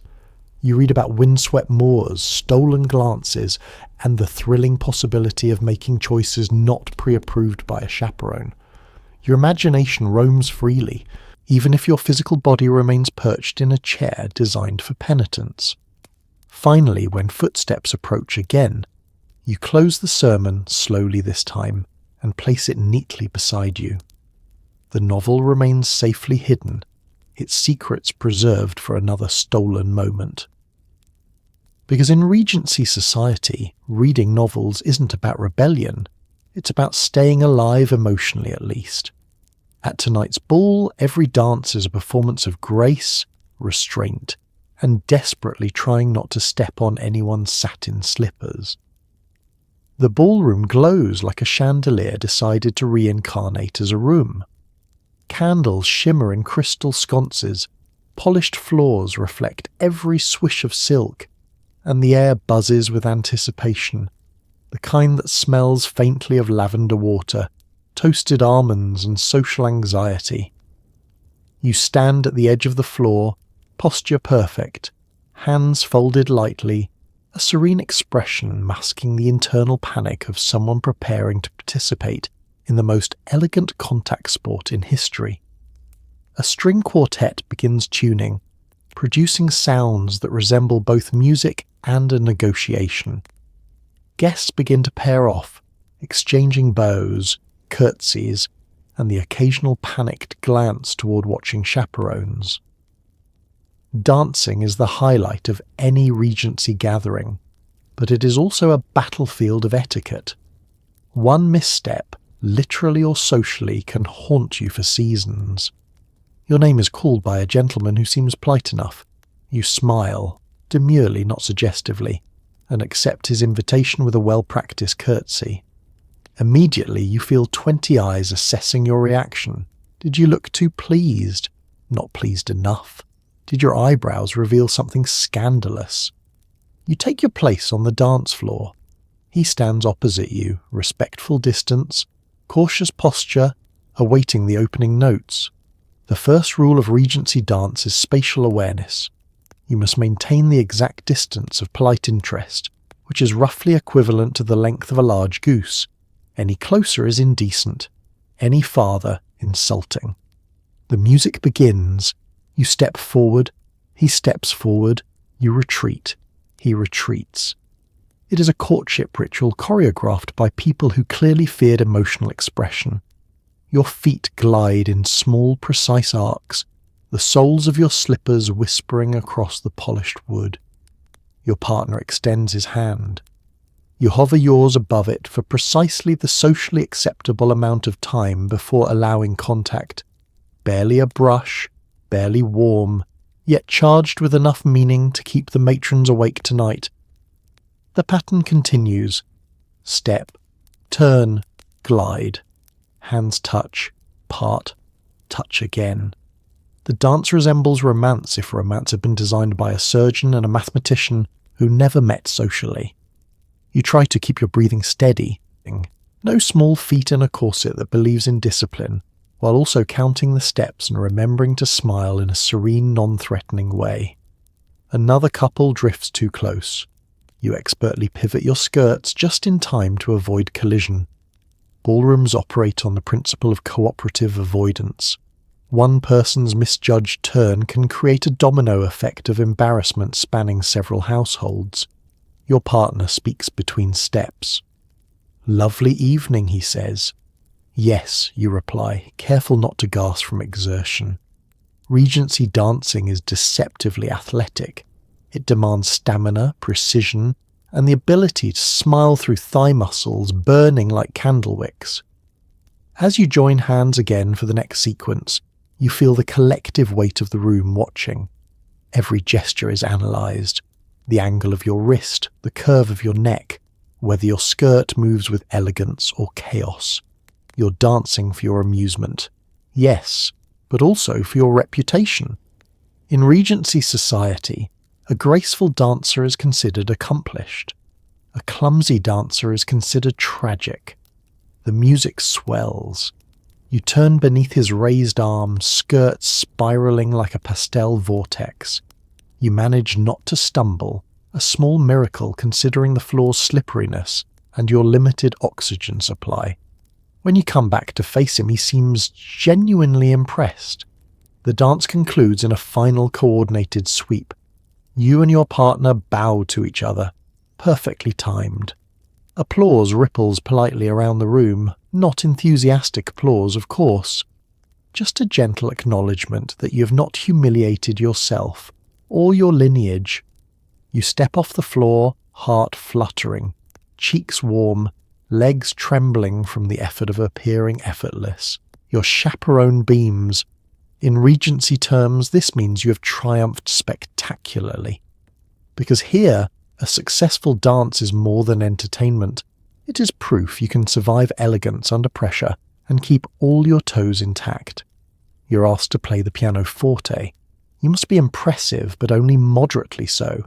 If you look too skilled, that's threatening. If you look too weak, that's pathetic. Have fun. A hush settles over the drawing room as you rise from your seat, skirts rustling like a flock of determined silk birds. The pianoforte stands at the front of the room, polished, imposing, radiating the quiet, smug confidence of an instrument that knows it controls your fate. You approach it with the same wary respect one gives a sleeping lion. Everyone pretends they aren't watching you, but every pair of eyes is absolutely watching you. You sit down carefully, arranging your gown with the precision of someone handling explosive materials. Posture, of course, must be perfect. Shoulders relaxed, but not too relaxed. Fingers curved, but not too curved. Expression serene, but not so serene that you appear vacant. You place your hands on the keys. The pianoforte is cool beneath your fingertips, each key a tiny square of judgment. In these moments, you remember every warning you've ever heard about musical etiquette. No flourishes, no dramatics, no excessive wrist movement. Your goal is to look just talented enough to suggest you were raised properly, but not so talented that someone's aunt feels insecure. You begin to play. The opening notes float into the room like polite doves, delicate, well-mannered, and inoffensive to even the most fragile sensibilities. You choose a safe piece, something gently lyrical, emotionally neutral, and widely accepted as the musical equivalent of wallpaper. Nothing too passionate. Passion implies personality. Personality is suspicious. Still, your fingers move with a steadiness that surprises even you. Somewhere deep inside you enjoy this, the clean flow of sound, the rhythm, the tiny pocket of expression carved out of your otherwise tightly regulated life. Unfortunately, enjoyment is not permitted to show on your face. You maintain the official pianoforte expression, slight concentration, modest contentment, and absolutely no visible enthusiasm. A few bars in, disaster strikes. You accidentally play a lovely, skillful arpeggio, a flourish. It rings out, shimmering, confident, too confident. You freeze internally. A matron stiffens. Someone coughs. Miss Fairborn narrows her eyes with the precision of a hawk spotting moral weakness. To compensate, you deliberately miss a note in the next measure. Not dramatically, just enough to reassure the room that you are human, humble, and not attempting to outshine anyone's niece. This misstep relaxes the crowd immediately. You have restored balance. The music continues. Your chaperone stands nearby, arms folded, vibrating with pride and fear in equal measure. She wants you to play well. She also wants you to play inconspicuously well. It is a complicated wish, much like wanting a cake that is delicious but has 0 calories. As you move into the second half of the piece, you focus on restraint. Your fingers want to leap, to glide effortlessly across the keys, but you hold back. You produce a beautifully mediocre version of a gorgeous melody, the Regency ideal. People begin nodding appreciatively, not passionately, of course, just the quiet nod of yes, this is appropriate and will cause no political turbulence. Miss Ashbury beams at you. Miss Fairborn pretends not to listen but tilts her head slightly, indicating reluctant approval. Finally, the ending approaches, the most dangerous moment of all. The concluding chord must not be too dramatic or too soft. Too dramatic suggests ambition. Too soft suggests indifference. You aim for the precise middle, the elusive tone known in Regency society as acceptable. Your fingers press the final chord. It rings gently, respectably, blessedly, unremarkably. You lift your hands from the keys. A tiny pause. Then the room offers polite applause, the kind of applause that says, "Well done," without ever risking emotional investment. You stand, curtsy, and return to your seat, heart still fluttering, fingers tingling from the effort of being gracefully average. Your chaperone sighs with relief, because tonight you did the impossible. You showed talent, just not enough to alarm anyone. Your admirer offers you a flower. You can't gasp, you can't grin, you can't faint. You must simply tilt your head half a degree and hope he understands that this is basically a declaration of undying affection. He holds it out with the solemnity of someone presenting a peace treaty. The flower, a pale pink rose, its petals soft and trembling at the edges, is innocent enough on its own. But in Regency courtship, this is a symbol with emotional firepower. Flowers are not casual gifts. They're coded messages written in chlorophyll. You stare at it, then at him, then back at it, calculating your next move like a general deciding whether to advance an army. You lift your hand, slowly, elegantly, without showing the panic simmering beneath your corset. You accept the flower, fingers brushing his for exactly 1/6 of a second, because any longer would suggest scandal, seduction, or that you possess hands. Your chaperone inhales sharply behind you. You tilt your head, half a degree, no more. In Regency body language, this is the equivalent of saying, "I acknowledge your gesture. I am moved, though you will never see it. Continue with caution." He bows slightly, pleased. His expression reveals nothing dramatic, of course. Regency men are trained from childhood to emote like politely carved marble. But there is a softness in his gaze, the kind that says he genuinely likes you, or at least likes the version of you decorum allows him to know. A delicate silence hangs between you. Silence is crucial in courtship. Silence prevents the risk of saying something real. Silence ensures no one accidentally expresses interest in anything except light weather observations. He clears his throat. I thought the colour might suit you.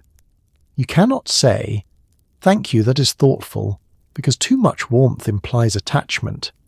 You cannot say, how lovely, because that is borderline elopement material. You settle on, how charming. This is Regency 4. I adore you, but must at all times behave like a decorative vase. Your chaperone shifts again. She's watching you closely, as though expecting you to suddenly bolt into his arms. You stand completely still, projecting both modesty and the inner strength of someone who hasn't taken a full breath since sunrise. He tries again. The garden is quite beautiful this season. A simple statement, innocent on the surface, terrifying beneath. Gardens are a classic courtship setting, a place where couples can walk under supervision that's both present and extremely intrusive. You must respond with impeccable neutrality. Indeed, you say, folding your hands delicately, not too tightly, not too loosely. Everything in perfect, unnatural moderation. He smiles. Oh dear. His smile is warm, charming, slightly too charming. You avert your eyes immediately. Eye contact can move you from pleasant acquaintance to preparing wedding invitations in under 3 seconds. To ground yourself, you focus on the flower. It is beautiful, fragrant, and now your responsibility. You must hold it properly, angled just enough to appear appreciative, but not so close that anyone suspects you're treasuring it. A flower held too tenderly suggests emotional investment. A flower held too casually suggests disdain. You must hold the flower like you hold your hopes, gently, carefully, and without letting them show on your face. He shifts his weight and attempts a bolder conversational step. Perhaps at the next assembly we might dance. The air evaporates from the room. Dancing. In public. With witnesses. This is practically a proposal wrapped in violins. You panic internally, but your face remains a serene portrait. If circumstances allow, you reply, Regency for yes, but only if the stars align. Your aunt approves, and my chaperone does not physically drag me away mid-waltz. He bows again, deeper this time, a signal, a promise, a warning to every other young man watching that he has placed his metaphorical glove on the table. Your chaperone clears her throat with the force of someone signalling that this delightful exchange is now over. You curtsy. He bows. You step back before someone accuses you of being swept away by emotion. As he departs, you finally allow yourself a tiny glance at the flower. In a world where touching hands causes speculation, a single rose is practically a love story. Your desk becomes a battlefield as you write a letter that conveys your deepest thoughts, while revealing nothing that could be used against you socially. You sit before your writing desk, a polished wooden monument to secrecy, restraint, and emotional acrobatics. The surface gleams in the afternoon light, reflecting your tense expression, and a stack of crisp stationery so intimidatingly white, it feels like judgment in paper form. Beside it an inkwell waits patiently, smugly aware of the power it holds. One misplaced drop, one heavy-handed sentence, and your reputation could unravel faster than poorly dyed silk. You take up your quill. It feels delicate and dangerous at once, like an instrument that could either craft poetry or accidentally propose marriage. Your hand hovers above the page while you mentally edit your letter 14 times before writing a single word. In Regency society, written communication is an art form, a social weapon, and a potential exhibit in future gossip trials. Your first task, the greeting. It must be warm enough to be polite, but not so warm that it implies emotional bandwidth. My dear Miss Ashbury, you write, because anything less affectionate sounds frosty, and anything more affectionate sounds like you're planning to run away to Scotland together. Next comes the opening sentence, the most dangerous terrain. It must seem effortless, natural, and entirely devoid of personal vulnerability. You settle on, "I trust this letter finds you in good health." This is Regency for, "I am alive. You are alive. Let us cautiously proceed." Now you can begin the delicate dance of sharing your thoughts without revealing yourself. You want to tell Miss Ashbury that you nearly fainted during posture training, that Miss Fairbairn's embroidery looks like a map of emotional instability, and that a gentleman gave you a flower, causing your chaperone to age 10 years in 5 seconds. But such admissions would be reckless, so instead you write, "It has been a rather eventful week. This is technically true. It also conveys nothing. Perfect." You continue, describing the weather, safest topic. The roses, second safest. The musical performance, safe as long as you avoid adjectives. You consider mentioning your admirer and the flower, but you must describe the interaction in such a way that Miss Ashbury can read between the lines, without having anything incriminating to share if the letter falls into enemy hands. So you write, "I encountered a certain gentleman whose company was agreeable," which is Regency code for "do not panic," but something mildly thrilling occurred. Next, you try to express genuine emotion, a dangerous endeavour.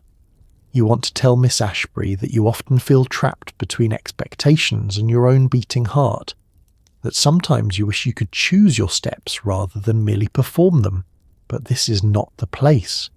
Letters live forever. Letters can be intercepted. Letters can be read aloud by someone's aunt with malicious interest.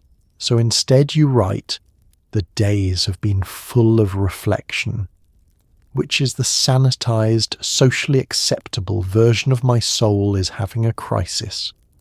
You pause, flexing your cramped fingers. Writing in a corset is a physical trial. Your ribs press upward, your shoulders ache, and the quill begins to feel heavy, like a sword wielded by a soldier in emotional warfare. You persevere. Now, the closing paragraph, the most treacherous of all. It must wrap your message in politeness, hint at fondness, deny all vulnerability, and leave no trace of intention that could be misquoted. You sign off with warmest regard, though always within reason. Finally, you blot the ink carefully, fold the letter neatly and seal it with wax. The wax melts in a rich red puddle, dramatic like your suppressed inner life, and you stamp it with your family crest, imprisoning your carefully crafted words for their journey. You hold the envelope for a moment before passing it to the footman. This single letter has taken 40 minutes, 3 emotional crises, and the energy of a small household pet. Because in Regency society, expressing yourself is simple, as long as you never actually reveal anything. You visit another household, where your every gesture is silently reviewed like you're starring in a reality show judged entirely by porcelain-faced dowagers. The carriage ride over is peaceful in theory, but your mind is already preparing for the gauntlet ahead. Social visits are the Regency version of professional networking, except instead of resumes, people evaluate you based on the angle of your curtsy and whether your gloves match your bonnet. You straighten your posture, adjust your ribbons, and rehearse your small talk like an actor prepped for opening night. When your carriage pulls up to the grand front steps, you inhale the faint scent of polished wood, lavender, and the lingering aroma of social tension. A footman opens the door with the solemnity of a ceremonial guard. You emerge gracefully, or as gracefully as possible while navigating 3 layers of skirts, and glide toward the entrance. The door opens before you knock. Of course it does. They've been watching from the window. Inside, the drawing room awaits, richly decorated, slightly intimidating, and filled with women whose expressions suggest they can spot a weak curtsy from 50 paces. They greet you with smiles so polite they feel weaponized. You curtsy, offering your best "I belong here" performance, while silently praying your knees don't wobble. Lady Harrington, the hostess, gestures to a seat. Not that one. That one is too close to the fireplace, which implies you're trying to attract attention. Not that one either. That one is reserved for someone of slightly higher social rank. Finally, she guides you to a perfectly appropriate chair, modest, visible, and safely out of scandal range. The tea arrives. The cups are so thin you fear holding them too firmly might shatter them, and with them, your future. You lift yours delicately, careful to avoid any slurping, spilling, or signs that you enjoy beverages. Dowagers watch your hands like hawks evaluating prey. Then the conversation begins, the true battleground of social visits. Lady Pembroke comments on her prize-winning roses. You smile softly and reply, "How delightful." Mrs. Ashmore mentions her nephew's return from university. You nod carefully, offering the correct level of polite interest. Miss Fairbairn accidentally brings up a rumour about a viscount's daughter and a disastrous waltz. You maintain a neutral expression, because reacting too strongly implies complicity, and reacting too weakly implies ignorance. Everything is a test. Even your laughter must be calibrated. Too loud and you appear uncouth. Too soft and you seem timid. Too genuine and they will assume you are hiding an emotional agenda. A plate of biscuits is offered. You accept one, the smallest, because accepting none looks ungracious, and accepting two looks greedy. You nibble it with the delicacy of a squirrel auditioning for society. The dowagers continue their silent evaluation. Their eyes sweep over you, your posture, your manners, your composure. They interpret your every blink as data. Somewhere in their minds, a score is being recorded. 5 stars for politeness, 4 stars for conversational agility, 3 stars for teacup handling.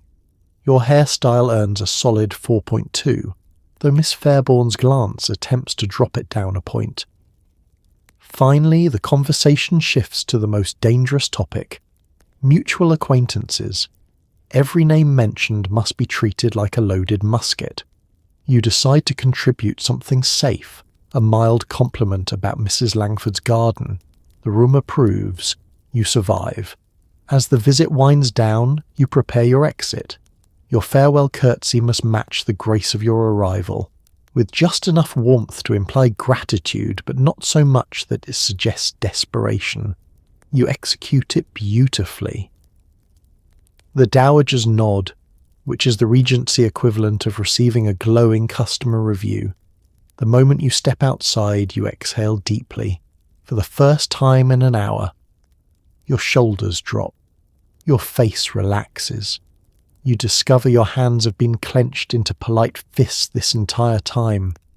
Social visits may appear charming from the outside, but inside, they're Yelp reviews with better lighting. At the milliner's shop, you must choose a bonnet that is fashionable, modest, understated, flattering, and above all, not the same one chosen by your rival 5 minutes earlier.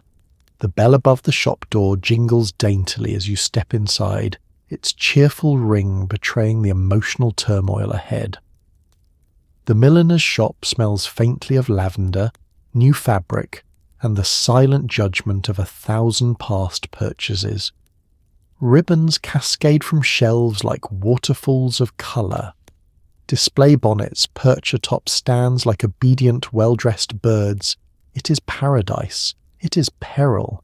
Your chaperone follows closely, ensuring you do not accidentally spend money with enthusiasm or, heaven forbid, express personal taste. The milliner greets you with a perfectly measured smile, the kind worn by someone who knows your entire future might hinge on the tilt of a brim. You glide to the display table. The bonnets there are exquisite. Soft creams, delicate pastels, tasteful floral accents, and structured silk bows that practically whisper wealth. But you cannot choose based on beauty alone. No, bonnet purchasing is a strategic operation involving fashion trends, social hierarchy, seasonal appropriateness, personal reputation, and the ever-present threat of matching Miss Fairborn. She was here earlier. The milliner casually mentions this while adjusting a ribbon. Your blood runs cold. You study the options with renewed caution. If Miss Fairborn selected the rose-trimmed bonnet, choosing it now would make you appear derivative. If she chose the ivory bonnet with subtle beading, purchasing it would signal that you're attempting to compete. But choosing something completely different might imply that you do not understand fashion at all. You pick up a bonnet, a delicate pale blue with understated lace. Before you can examine it properly, your chaperone clears her throat with a warning tone that suggests this shade of blue is associated with a family feud dating back 3 generations. You set it down immediately. The milliner swoops in helpfully, offering another option. "Perhaps this one, miss," she suggests, presenting a perfectly normal bonnet as if she's revealing a royal crown. It's charming, but you hesitate. The bow is slightly too large. A large bow says, "I am whimsical, frivolous, and may one day elope." You cannot risk that. You move on to a straw bonnet with green ribbon. Elegant, simple, tasteful. But as you lift it to inspect the stitching, you catch sight of Mrs. Ashmore's niece in the corner, giving you a speculative look, the kind that suggests she will tell everyone you only chose it because you couldn't afford something more elaborate. You gently set it back down. At last, you find a bonnet that is truly promising. Soft cream, modest brim, tiny cluster of embroidered forget-me-nots on the side, delicate, feminine, flattering. You lift it to your head, angling toward the shop mirror. It looks perfect. Your chaperone approves. The milliner beams. A rare, harmonious moment. You feel relief spread through your chest. Then the door opens. Miss Fairborn enters. She sees you. You see her. Your bonnet freezes halfway to your head. She glances at the bonnet in your hands, then smiles. A slow smile. A knowing smile. A smile that says, "I bought that exact one this morning." Your internal organs collapse like soufflés. Instantly you place the bonnet back on the table, pretending you were never interested. "Too bold," you murmur, as if it personally offended you. Your chaperone nods as though she suspected the bonnet was trouble all along. The milliner quietly removes it from reach, understanding that its social life is now compromised. You return to browsing, trying not to appear rattled. Eventually you settle on a bonnet so neutral, so universally acceptable, that no one could interpret it as imitation or competition. It says, "I am fashionable, but humbly so. I have taste, but not aggressively. I exist. You pay, gracefully." Without smiling, because happiness during shopping is unbecoming. As you step back into the street, bonnet box in hand, tension melts from your shoulders. You survived. Shopping in Regency society isn't about acquiring things, it's about avoiding narrative. The evening meal is a marathon of cutlery, posture and conversing, without revealing your real personality. You spend half the dinner trying not to inhale a bread roll. Dinner in the Regency world is not simply a meal. It is a high-stakes, multi-course obstacle course designed to test your endurance, elegance and ability to hide the fact that you have human needs. You glide into the dining room, trying not to look hungry, exhausted, overwhelmed, or vaguely alive. A long mahogany table stretches before you, draped in linen so pristine it may require protective gloves just to look at. A footman pulls out your chair with ceremonial precision. You sit, straight-backed, composed, spiritually detached from your stomach's desperate pleas. Before you lies an army of cutlery, forks in various shapes, knives for unknown purposes, spoons that look decorative but might be functional. Navigating them requires strategy. Choose wrong, and you risk social exile or, worse, whispered commentary from dowagers who collect etiquette failures as a hobby. The first course arrives, and with it the panic of remembering which fork to use. You glance discreetly at Lady Pembroke, your etiquette North Star, and mimic her movements with the precision of someone copying test answers. She selects the outermost fork, a relief.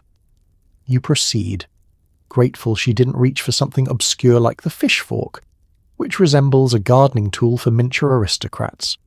Conversation flows like lukewarm soup. Pleasant, predictable, slightly underwhelming. Your seatmate on the left launches into a monologue about estate renovations. Your seatmate on the right describes his horse in excruciating detail. You nod politely, inserting a soft comment here and there. Indeed, how interesting, and I see. These phrases are conversational bubble wrap, safe, silent, and offering no sharp edges. You eye the bread roll on your plate. It is warm, soft, innocent, calling to you. But eating bread with enthusiasm is frowned upon. You break off a tiny piece, so tiny it could be mistaken for dust, and place it delicately in your mouth. It tastes like triumph and restraint. The next course arrives. Soup. Great. Soup is dangerous.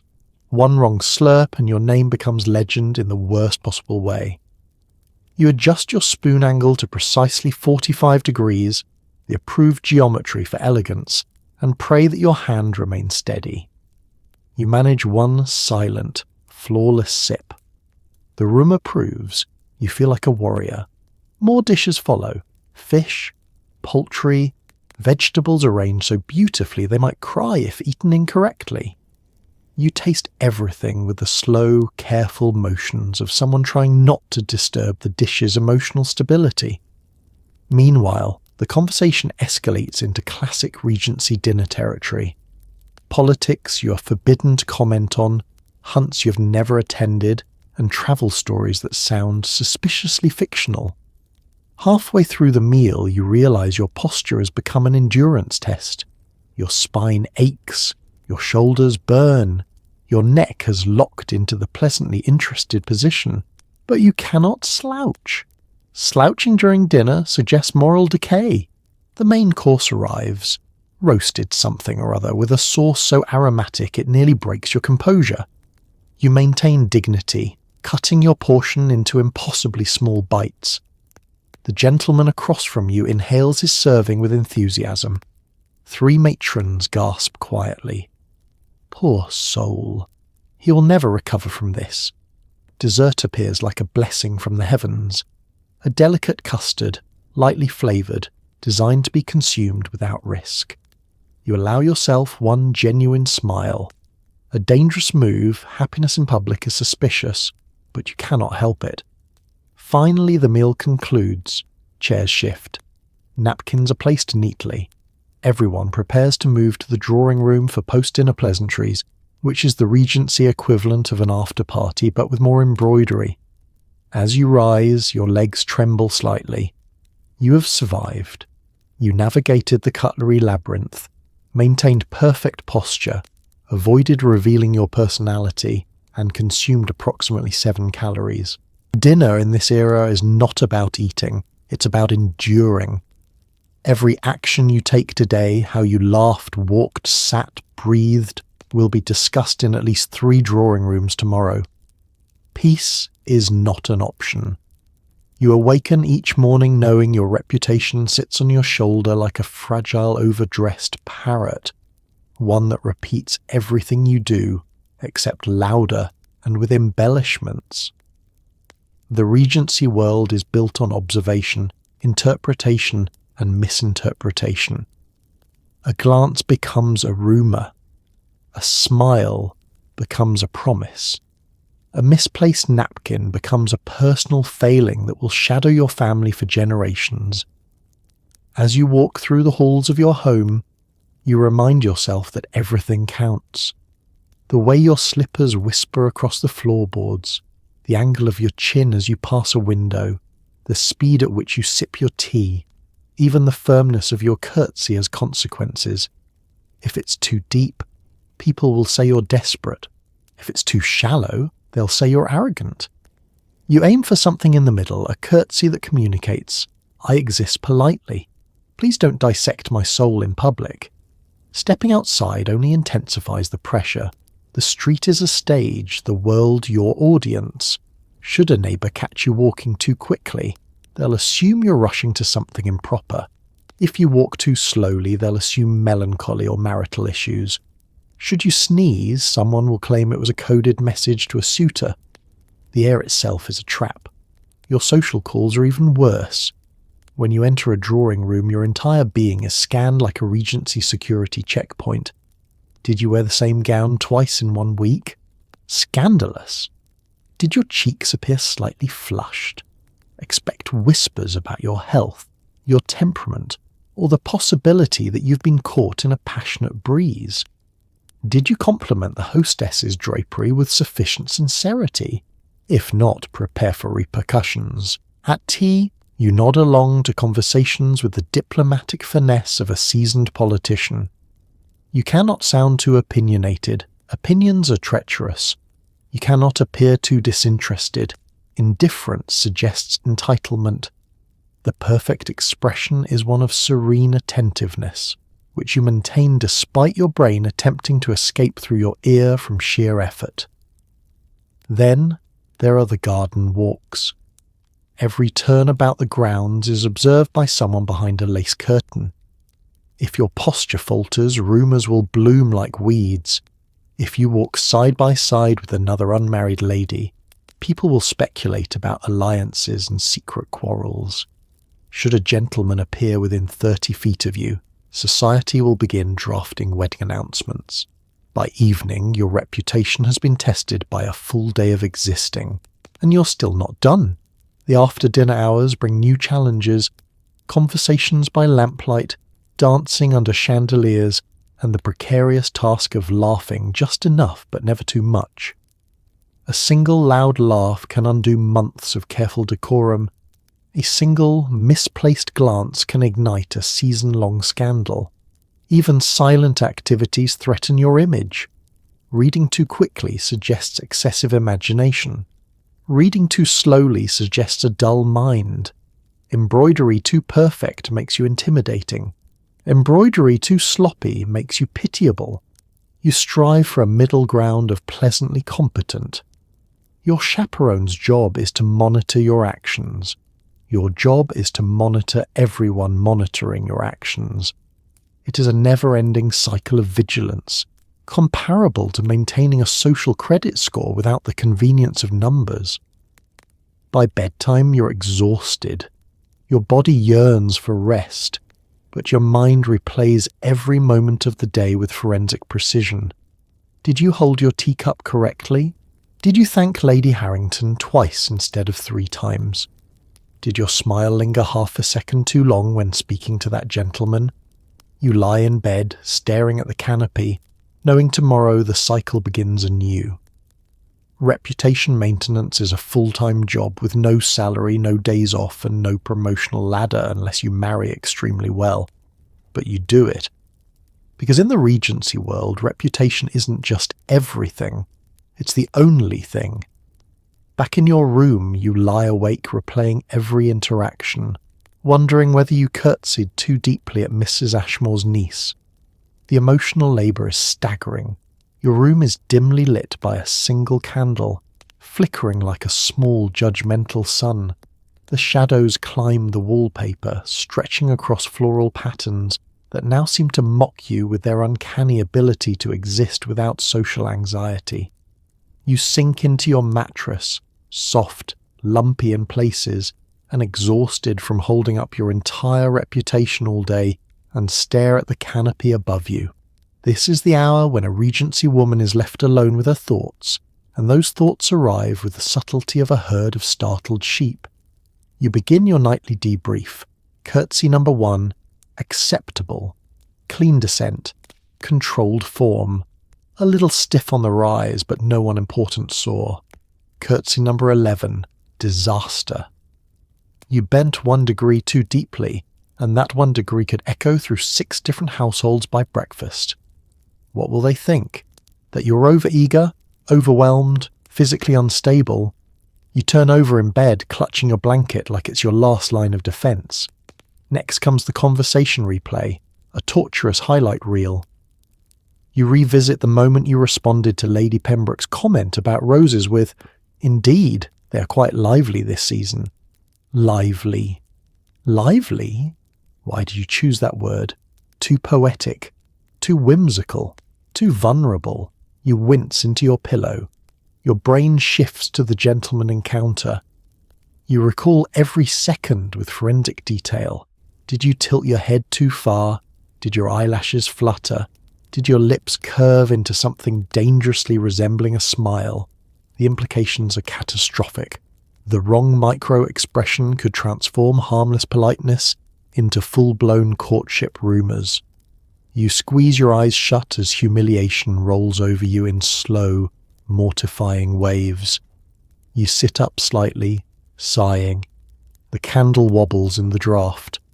Your maid, already asleep in the adjoining alcove, snores softly, the gentle, blissful snore of someone who does not spend her nights dissecting her social behaviour.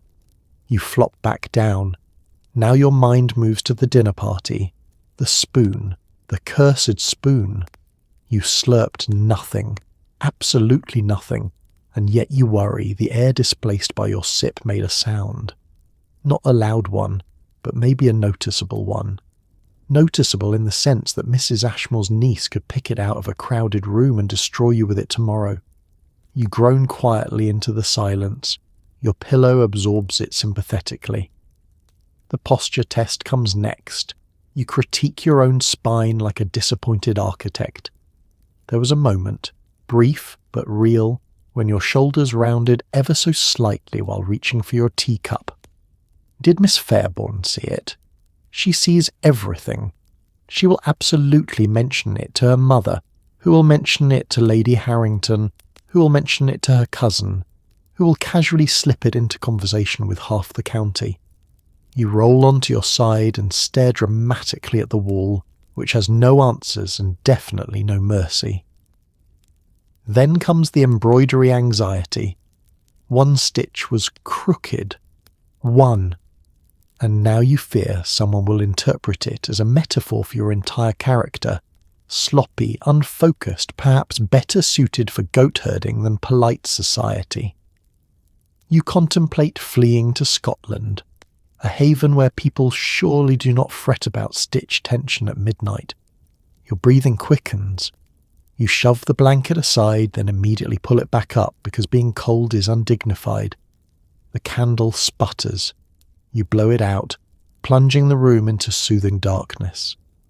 Unfortunately, darkness only enhances your ability to relive every awkward moment of the day in high-definition emotional clarity.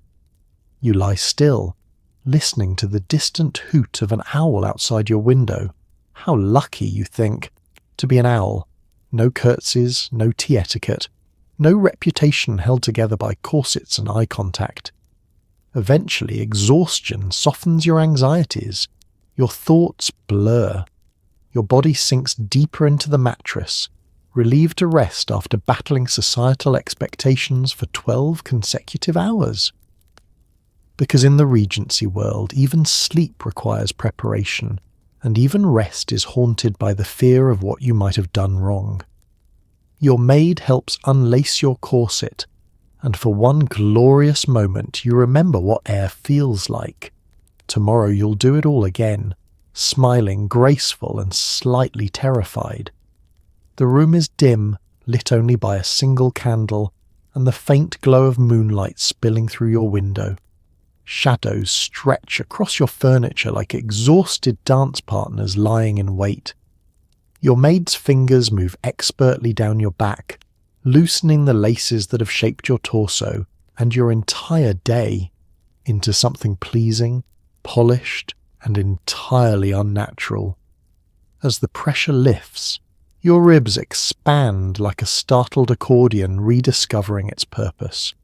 You inhale deeply, a luxury, a miracle, a sensation you briefly feared you'd never experience again. Your maid steps back, folding the corset with the tenderness of someone handling a delicate but morally questionable relic. You stand for a moment, feeling your spine settle into something resembling a human position instead of a moral statement. Your shoulders relax, your lungs expand, even your thoughts feel lighter, less tightly wound. This is the first time all day you are allowed to simply be. She helps you out of your gown next, layer after layer of fabric slipping away like the petals of an overambitious flower. You step out of your petticoats, each one landing in a soft cloud on the floor. You're left in your shift, loose and comfortable, a garment designed not for public performance but for the quiet act of being alive. Your maid brushes out your hair with gentle strokes.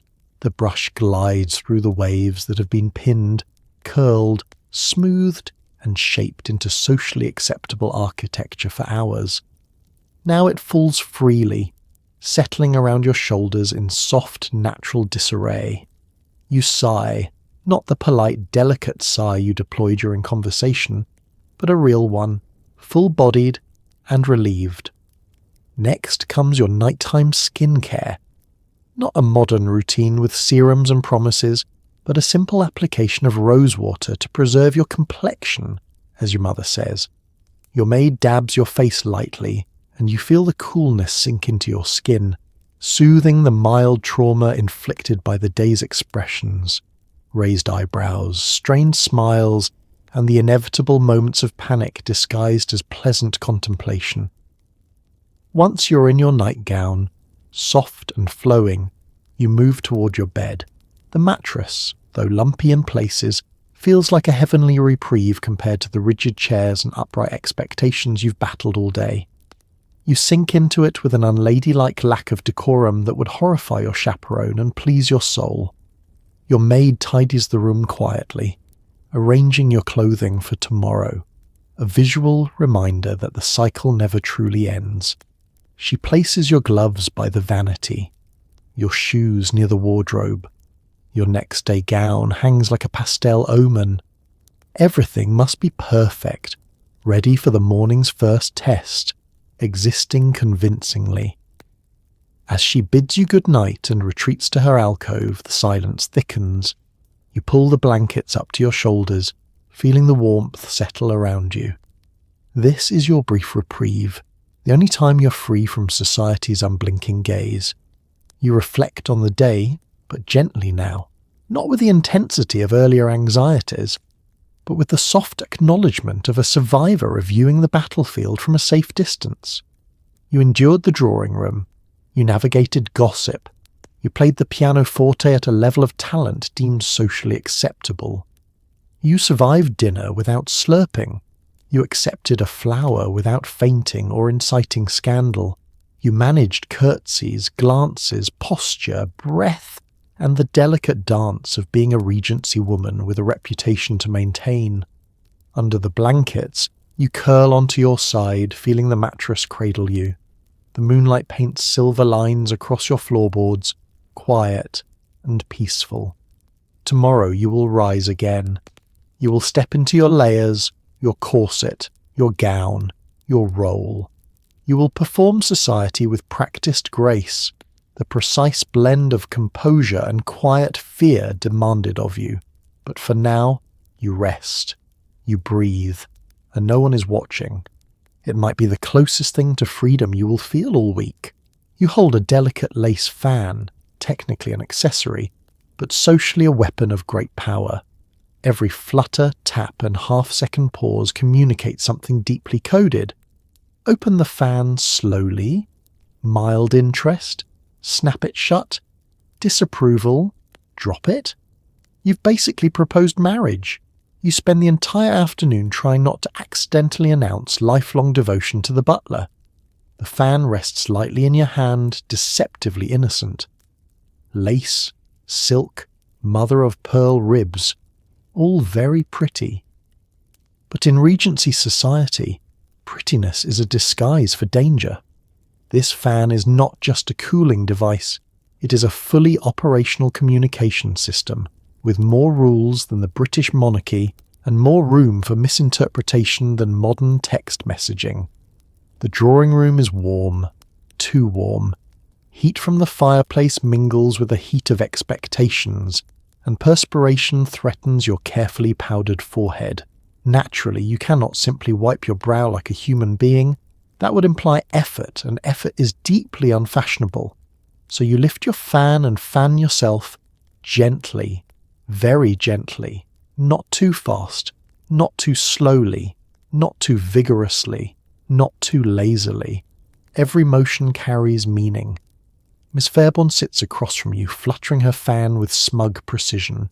She is clearly fluent in fan language, the way spies are fluent in coded intelligence. You observe her technique.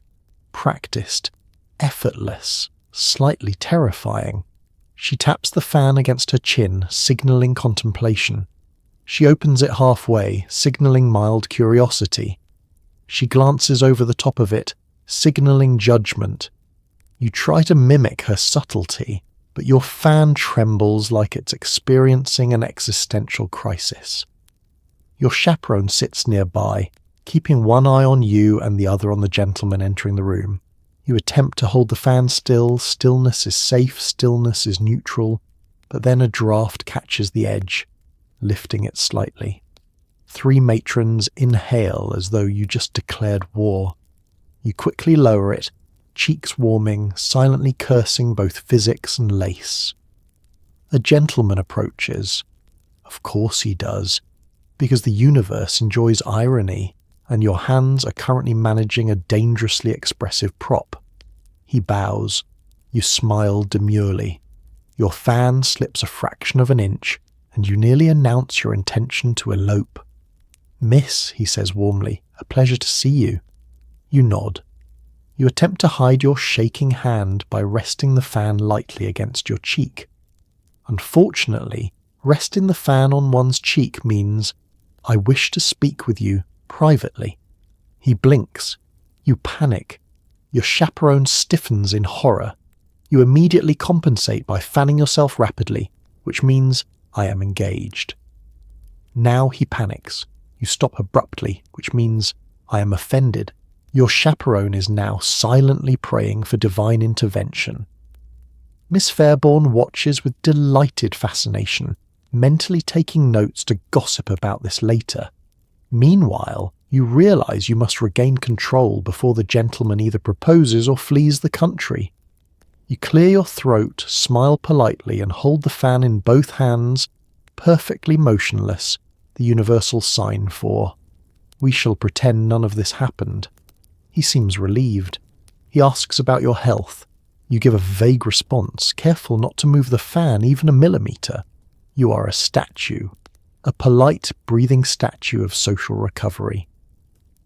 As the conversation settles into safer territory, you allow yourself one small gesture, slowly opening the fan. This signals calmness and conversational willingness, which is correct unless the opening angle is misread. You measure it precisely, like a surgeon performing delicate work. He relaxes. Your chaperone relaxes. Even the fan relaxes. You survive the moment. Later in the afternoon, the room grows warm again. You long to use the fan for its actual purpose, cooling. But one strong flutter could ignite another cascade of unintended declarations. So you settle for holding it elegantly, sacrificing comfort for survival. By evening, your hand aches from maintaining correct angles. Your mind is exhausted from translating micro-motions into social meaning. And the butler, blissfully unaware, remains safely unproposed to. Because in Regency society, a fan is never just a fan, it's diplomacy with lace. At some point, something mildly upsetting occurs. Perhaps someone implied your bonnet was brave, or a rival laughed 2 seconds too long at a gentleman's joke. You feel emotions rising, but you must suppress all signs of distress.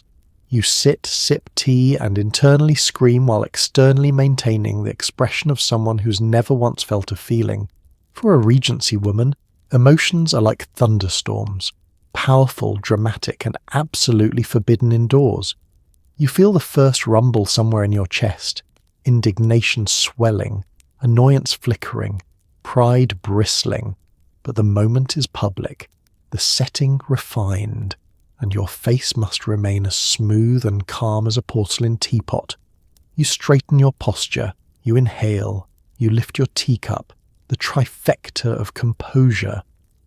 Miss Fairborn has just delivered her insult, subtle, elegant, strategically disguised as a compliment. "Your bonnet is so brave," she said with a smile so tight it could cut glass. You felt the insult immediately, everyone did. The air quivered, and yet the rules are clear. You may not flinch, not a twitch, not a blink, not even a slightly accelerated sip. So you reply, "How kind," in a tone so soft and even it could pass as ambient air. Your chaperone gives an approving nod. Your reputation remains intact for now. Meanwhile, in your soul, a small Regency-era dragon roars. This is where the internal scream begins, that silent, powerful cry that stays locked behind your composed smile. It rattles the inner walls of your ribcage. It reminds you that emotional expression must never reach the surface. Instead, it must be swallowed quickly, like a spoonful of medicine flavoured with despair. You take another sip of tea, chamomile, supposedly calming, though at the moment it feels like you're drinking warm irritation. Across the room, your rival lets out a laugh, too loud, too bright, too precisely timed with the arrival of a handsome gentleman. You feel the temperature rise several degrees, not outside, of course. Outside it is perfectly mild. The temperature rises only inside your dignity. You grip your teacup harder, not too hard. A cracked cup implies instability, but just enough to channel your internal storm into porcelain rather than facial muscles.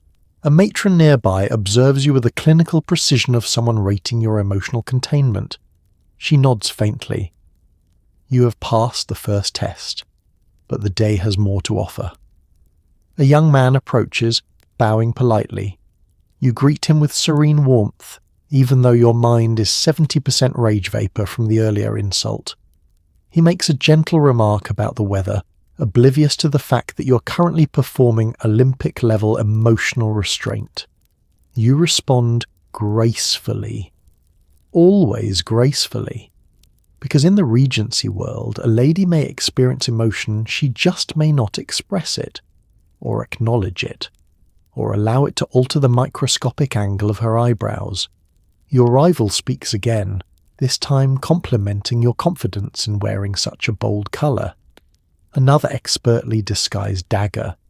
You feel your spine stiffen, your pulse quickens, your inner scream crescendos. But outwardly, you smile, the serene, empty smile of someone who has transcended mortal suffering. You place your teacup delicately on its saucer, the universally recognised gesture of emotional neutrality, and reply, "You are too generous." Translation: "I will remember this until the end of time." Your chaperone beams.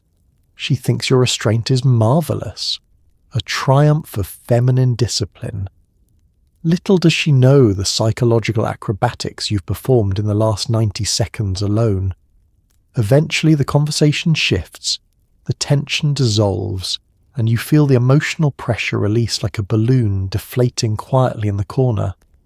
You allow yourself exactly one private exhale, deep enough to soothe, shallow enough not to attract attention.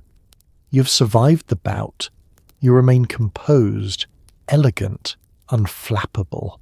And tomorrow you will do it again, because in the Regency era, emotional outbursts are a luxury reserved for men, children, and occasionally spaniels. A lady? She simply smiles and screams internally. You're invited to walk through the gardens, which sounds idyllic until you realise the true purpose. Supervised flirting under the guise of appreciating shrubbery. You glide along gravel paths, nodding at roses while subtly analysing every gentleman's conversational skill, as though interviewing them for the position of husband who ideally won't embarrass me.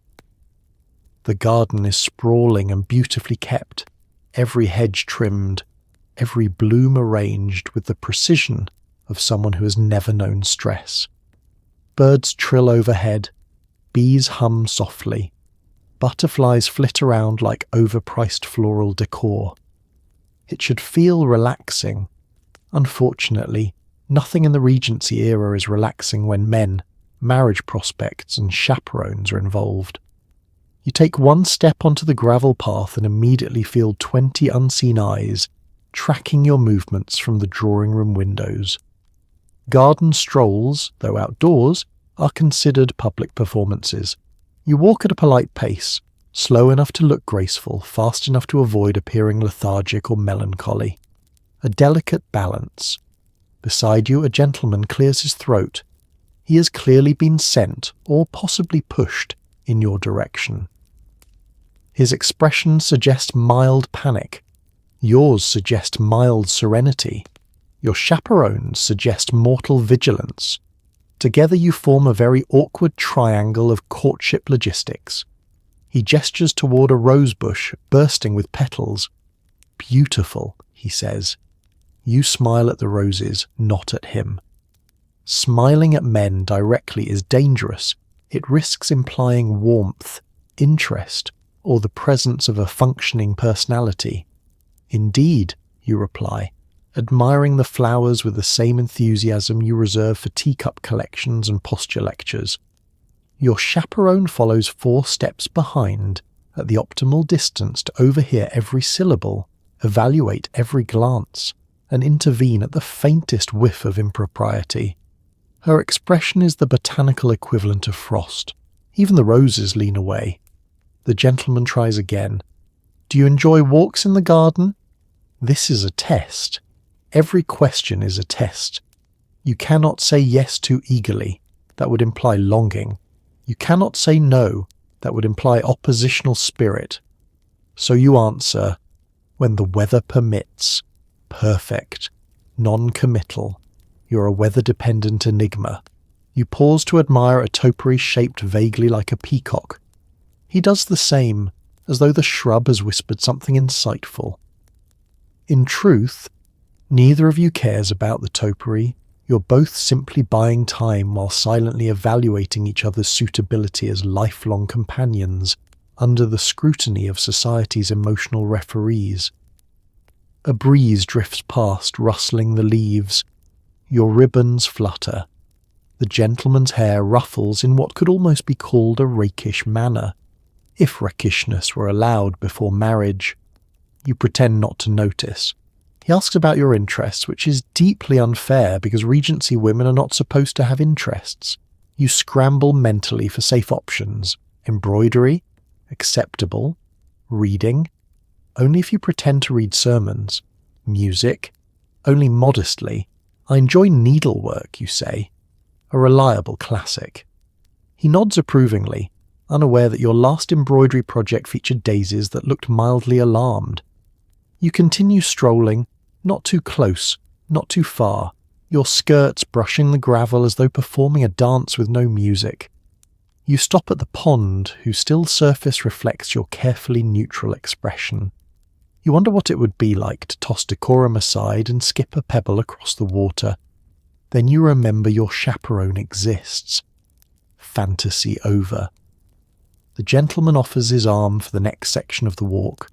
This gesture is loaded, not scandalous, but symbolically warm. You accept lightly, fingertips resting on his sleeve with the weight of a single feather.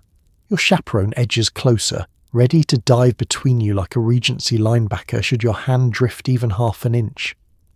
He asks a thoughtful question, something about your favourite season. His tone is sincere. You feel a flicker of genuine connection, which is unacceptable. You tamp it down immediately. Emotional restraint is the currency of your era, and showing heartfelt preference for autumn could ruin everything. So you say, "I find each season has its merits. Flawless, purposefully bland." As the stroll concludes, you return to the house with perfect composure, perfect distance, perfect ambiguity. Your chaperone nods. The gentleman bows. You curtsy. It has gone well, or at least not disastrously, because in the Regency era, surviving a garden stroll isn't about romance. It's about making sure the roses saw less emotion from you than the man did. A lady compliments your gown. This is dangerous. Is she sincere, mocking you, politely declaring war?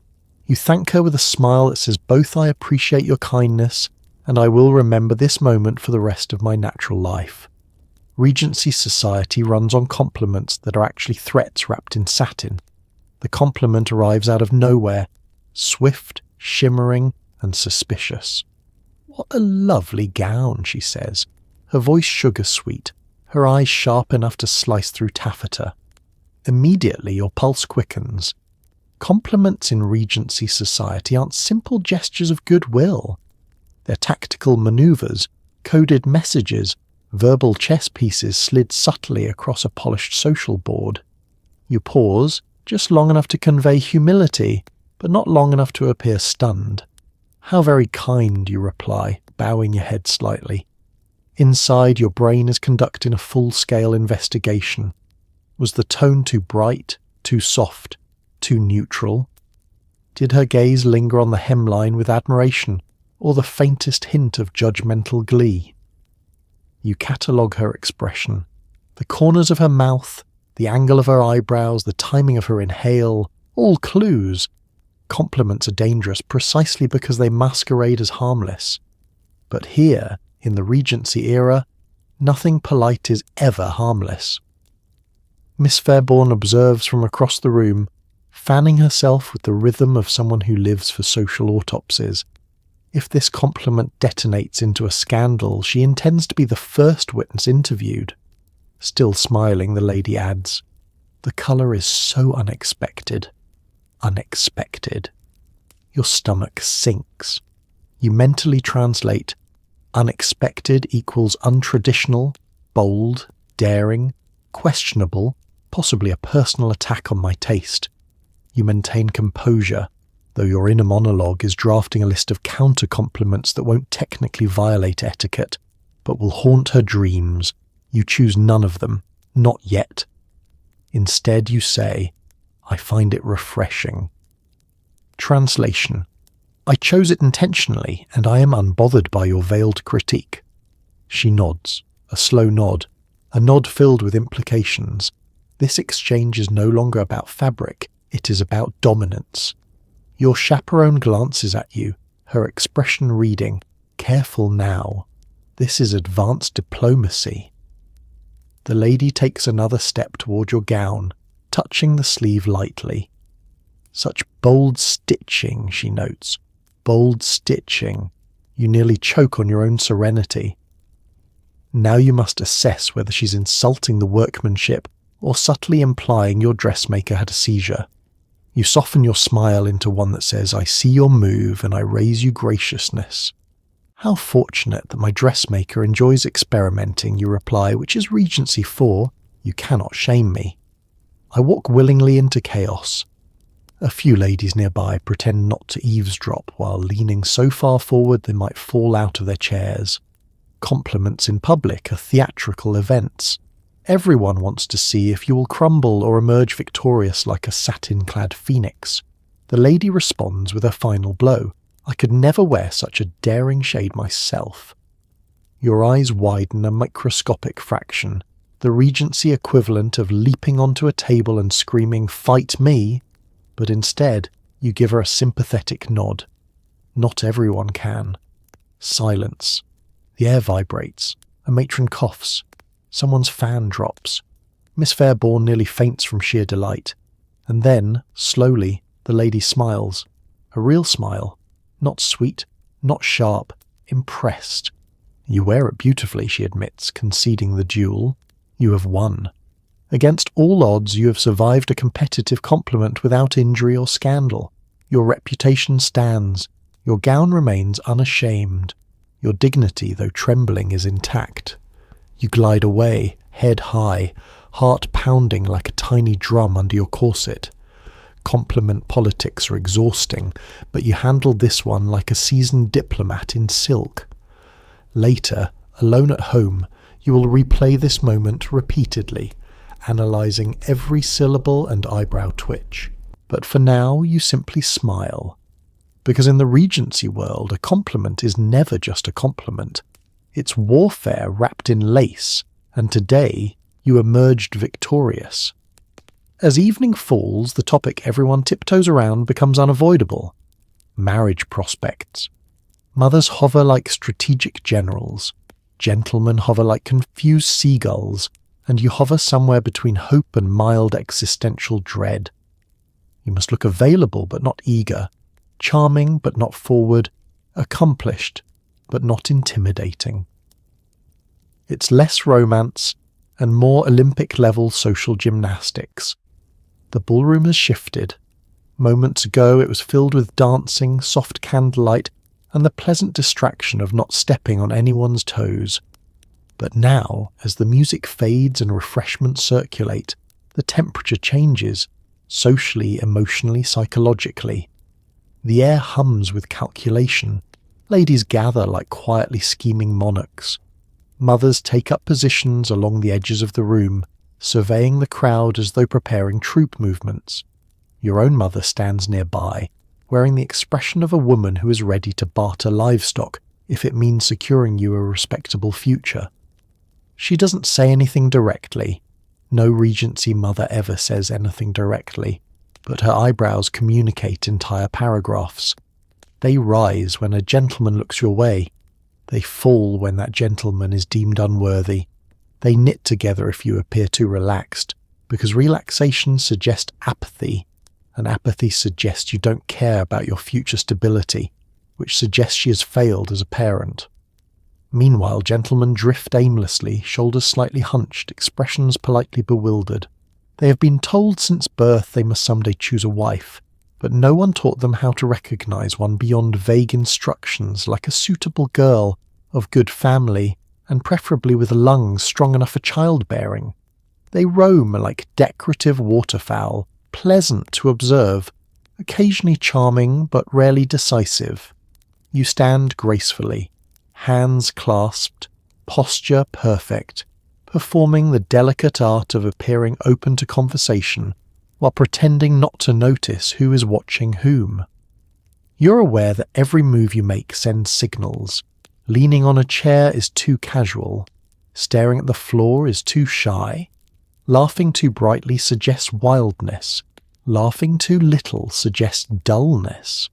Regency courtship is not flirting. It's emotional stenography. A gentleman approaches. Not your favourite, but not a disaster either. You greet him warmly, but not too warmly. He compliments your gown. You thank him, offering a smile calibrated to say, "I am pleasant, approachable, and subtly interesting, but I will not elope with you tonight." Your chaperone edges closer. He asks about your hobbies. You cannot say anything that suggests ambition, free thought, or opinions. So you offer the classic response, "I enjoy music, needlework, and spending time with my family," even though internally you also enjoy not being evaluated like produce. He nods approvingly. You have passed the first round. Across the room, Miss Fairborn is in conversation with a well-connected gentleman. Her mother watches with the hunger of a hawk spotting small prey. You watch too, not with envy, just clinical curiosity. The marriage market is a spectator sport. A different gentleman hovers nearby, clearly mustering courage. He wants to speak with you, but every time he takes a step, the older ladies shift like a flock of heavily armed geese, blocking his path. You consider moving closer to make it easier for him, but that would imply pursuit. You consider walking away, but that would imply avoidance. You remain exactly where you are, a perfectly neutral beacon of mild hope. Eventually he reaches you. He bows. You curtsy. Your mother observes the interaction with such intensity you fear she might combust. He asks you to dance at the next assembly. You respond with, "If circumstances allow." Regency 4. I am interested, but I cannot legally express it unless 7 witnesses approve. This satisfies him. He smiles. Your mother discreetly exhales. As the evening winds down, the room buzzes with whispered updates. Who spoke with whom? who nearly touched a gloved hand, who exhibited excessive enthusiasm about seasonal fruits. Everything is scrutinized. You're exhausted from existing. On the carriage ride home, you gaze out the window at the moonlit countryside. Your mother sighs meaningfully. Your chaperone remains stoic, and you unwind your thoughts, grateful that for at least the duration of the ride, no one can evaluate the tilt of your head. Because in the Regency world, navigating the marriage market isn't about finding love. It's about surviving scrutiny and doing it with impeccable posture. So tonight, as you settle deeper into your blankets, without a corset, without a chaperone lurking in the hallway, without a single calling card demanding your emotional labour, take a slow breath. You've just survived an entire day as a Regency woman, which is impressive considering most people back then barely survived breakfast without endangering their reputations. You curtsied, you sipped tea without spilling it, you navigated gossip rings more treacherous than any battlefield, and you did it all while wearing 12 pounds of fabric and pretending your lungs were decorative. Looking back, it's almost funny how delicate everything seemed, and how much pressure rested on the tiniest gestures, the angle of your head, the flutter of a fan, the number of seconds you allowed your eyes to linger on someone. Life back then wasn't easy, but it was lived with a kind of stubborn grace. These women had to be diplomats, comedians, actresses, strategists and survivalists, all while trying not to faint from tight lacing. And somehow, despite the constraints, they carved out real friendships, real joy, and real resilience in a world where one improperly executed curtsy could start a social avalanche. So as you lie here now, wrapped in clean sheets and free from the tyranny of posture-based judgment, maybe let a little gratitude wash over you, grateful that you can choose your clothes, your conversations, your future, grateful that if you want to read a novel, you don't have to hide it behind a hymnal, grateful that your worth isn't measured in embroidery stitches or how convincingly you can pretend not to have opinions. Because history may be elegant and fascinating, but it's also proof that people are stubborn, hopeful, and creatively ridiculous. They survived impossible expectations with humour and heart, and you, lucky you, get to enjoy their stories from the comfort of modern life, where breathing deeply is allowed and courtship doesn't involve decoding fan signals. So close your eyes. Let the tension melt from your shoulders. Let the weight of the day, Regency or otherwise, fall away. You don't need perfect posture here. The candles are out, the drawing rooms are quiet, and society has officially stopped evaluating your every blink. You've made it through another night, another story, another moment of understanding just how far we've come. And now it's time to rest. Good night.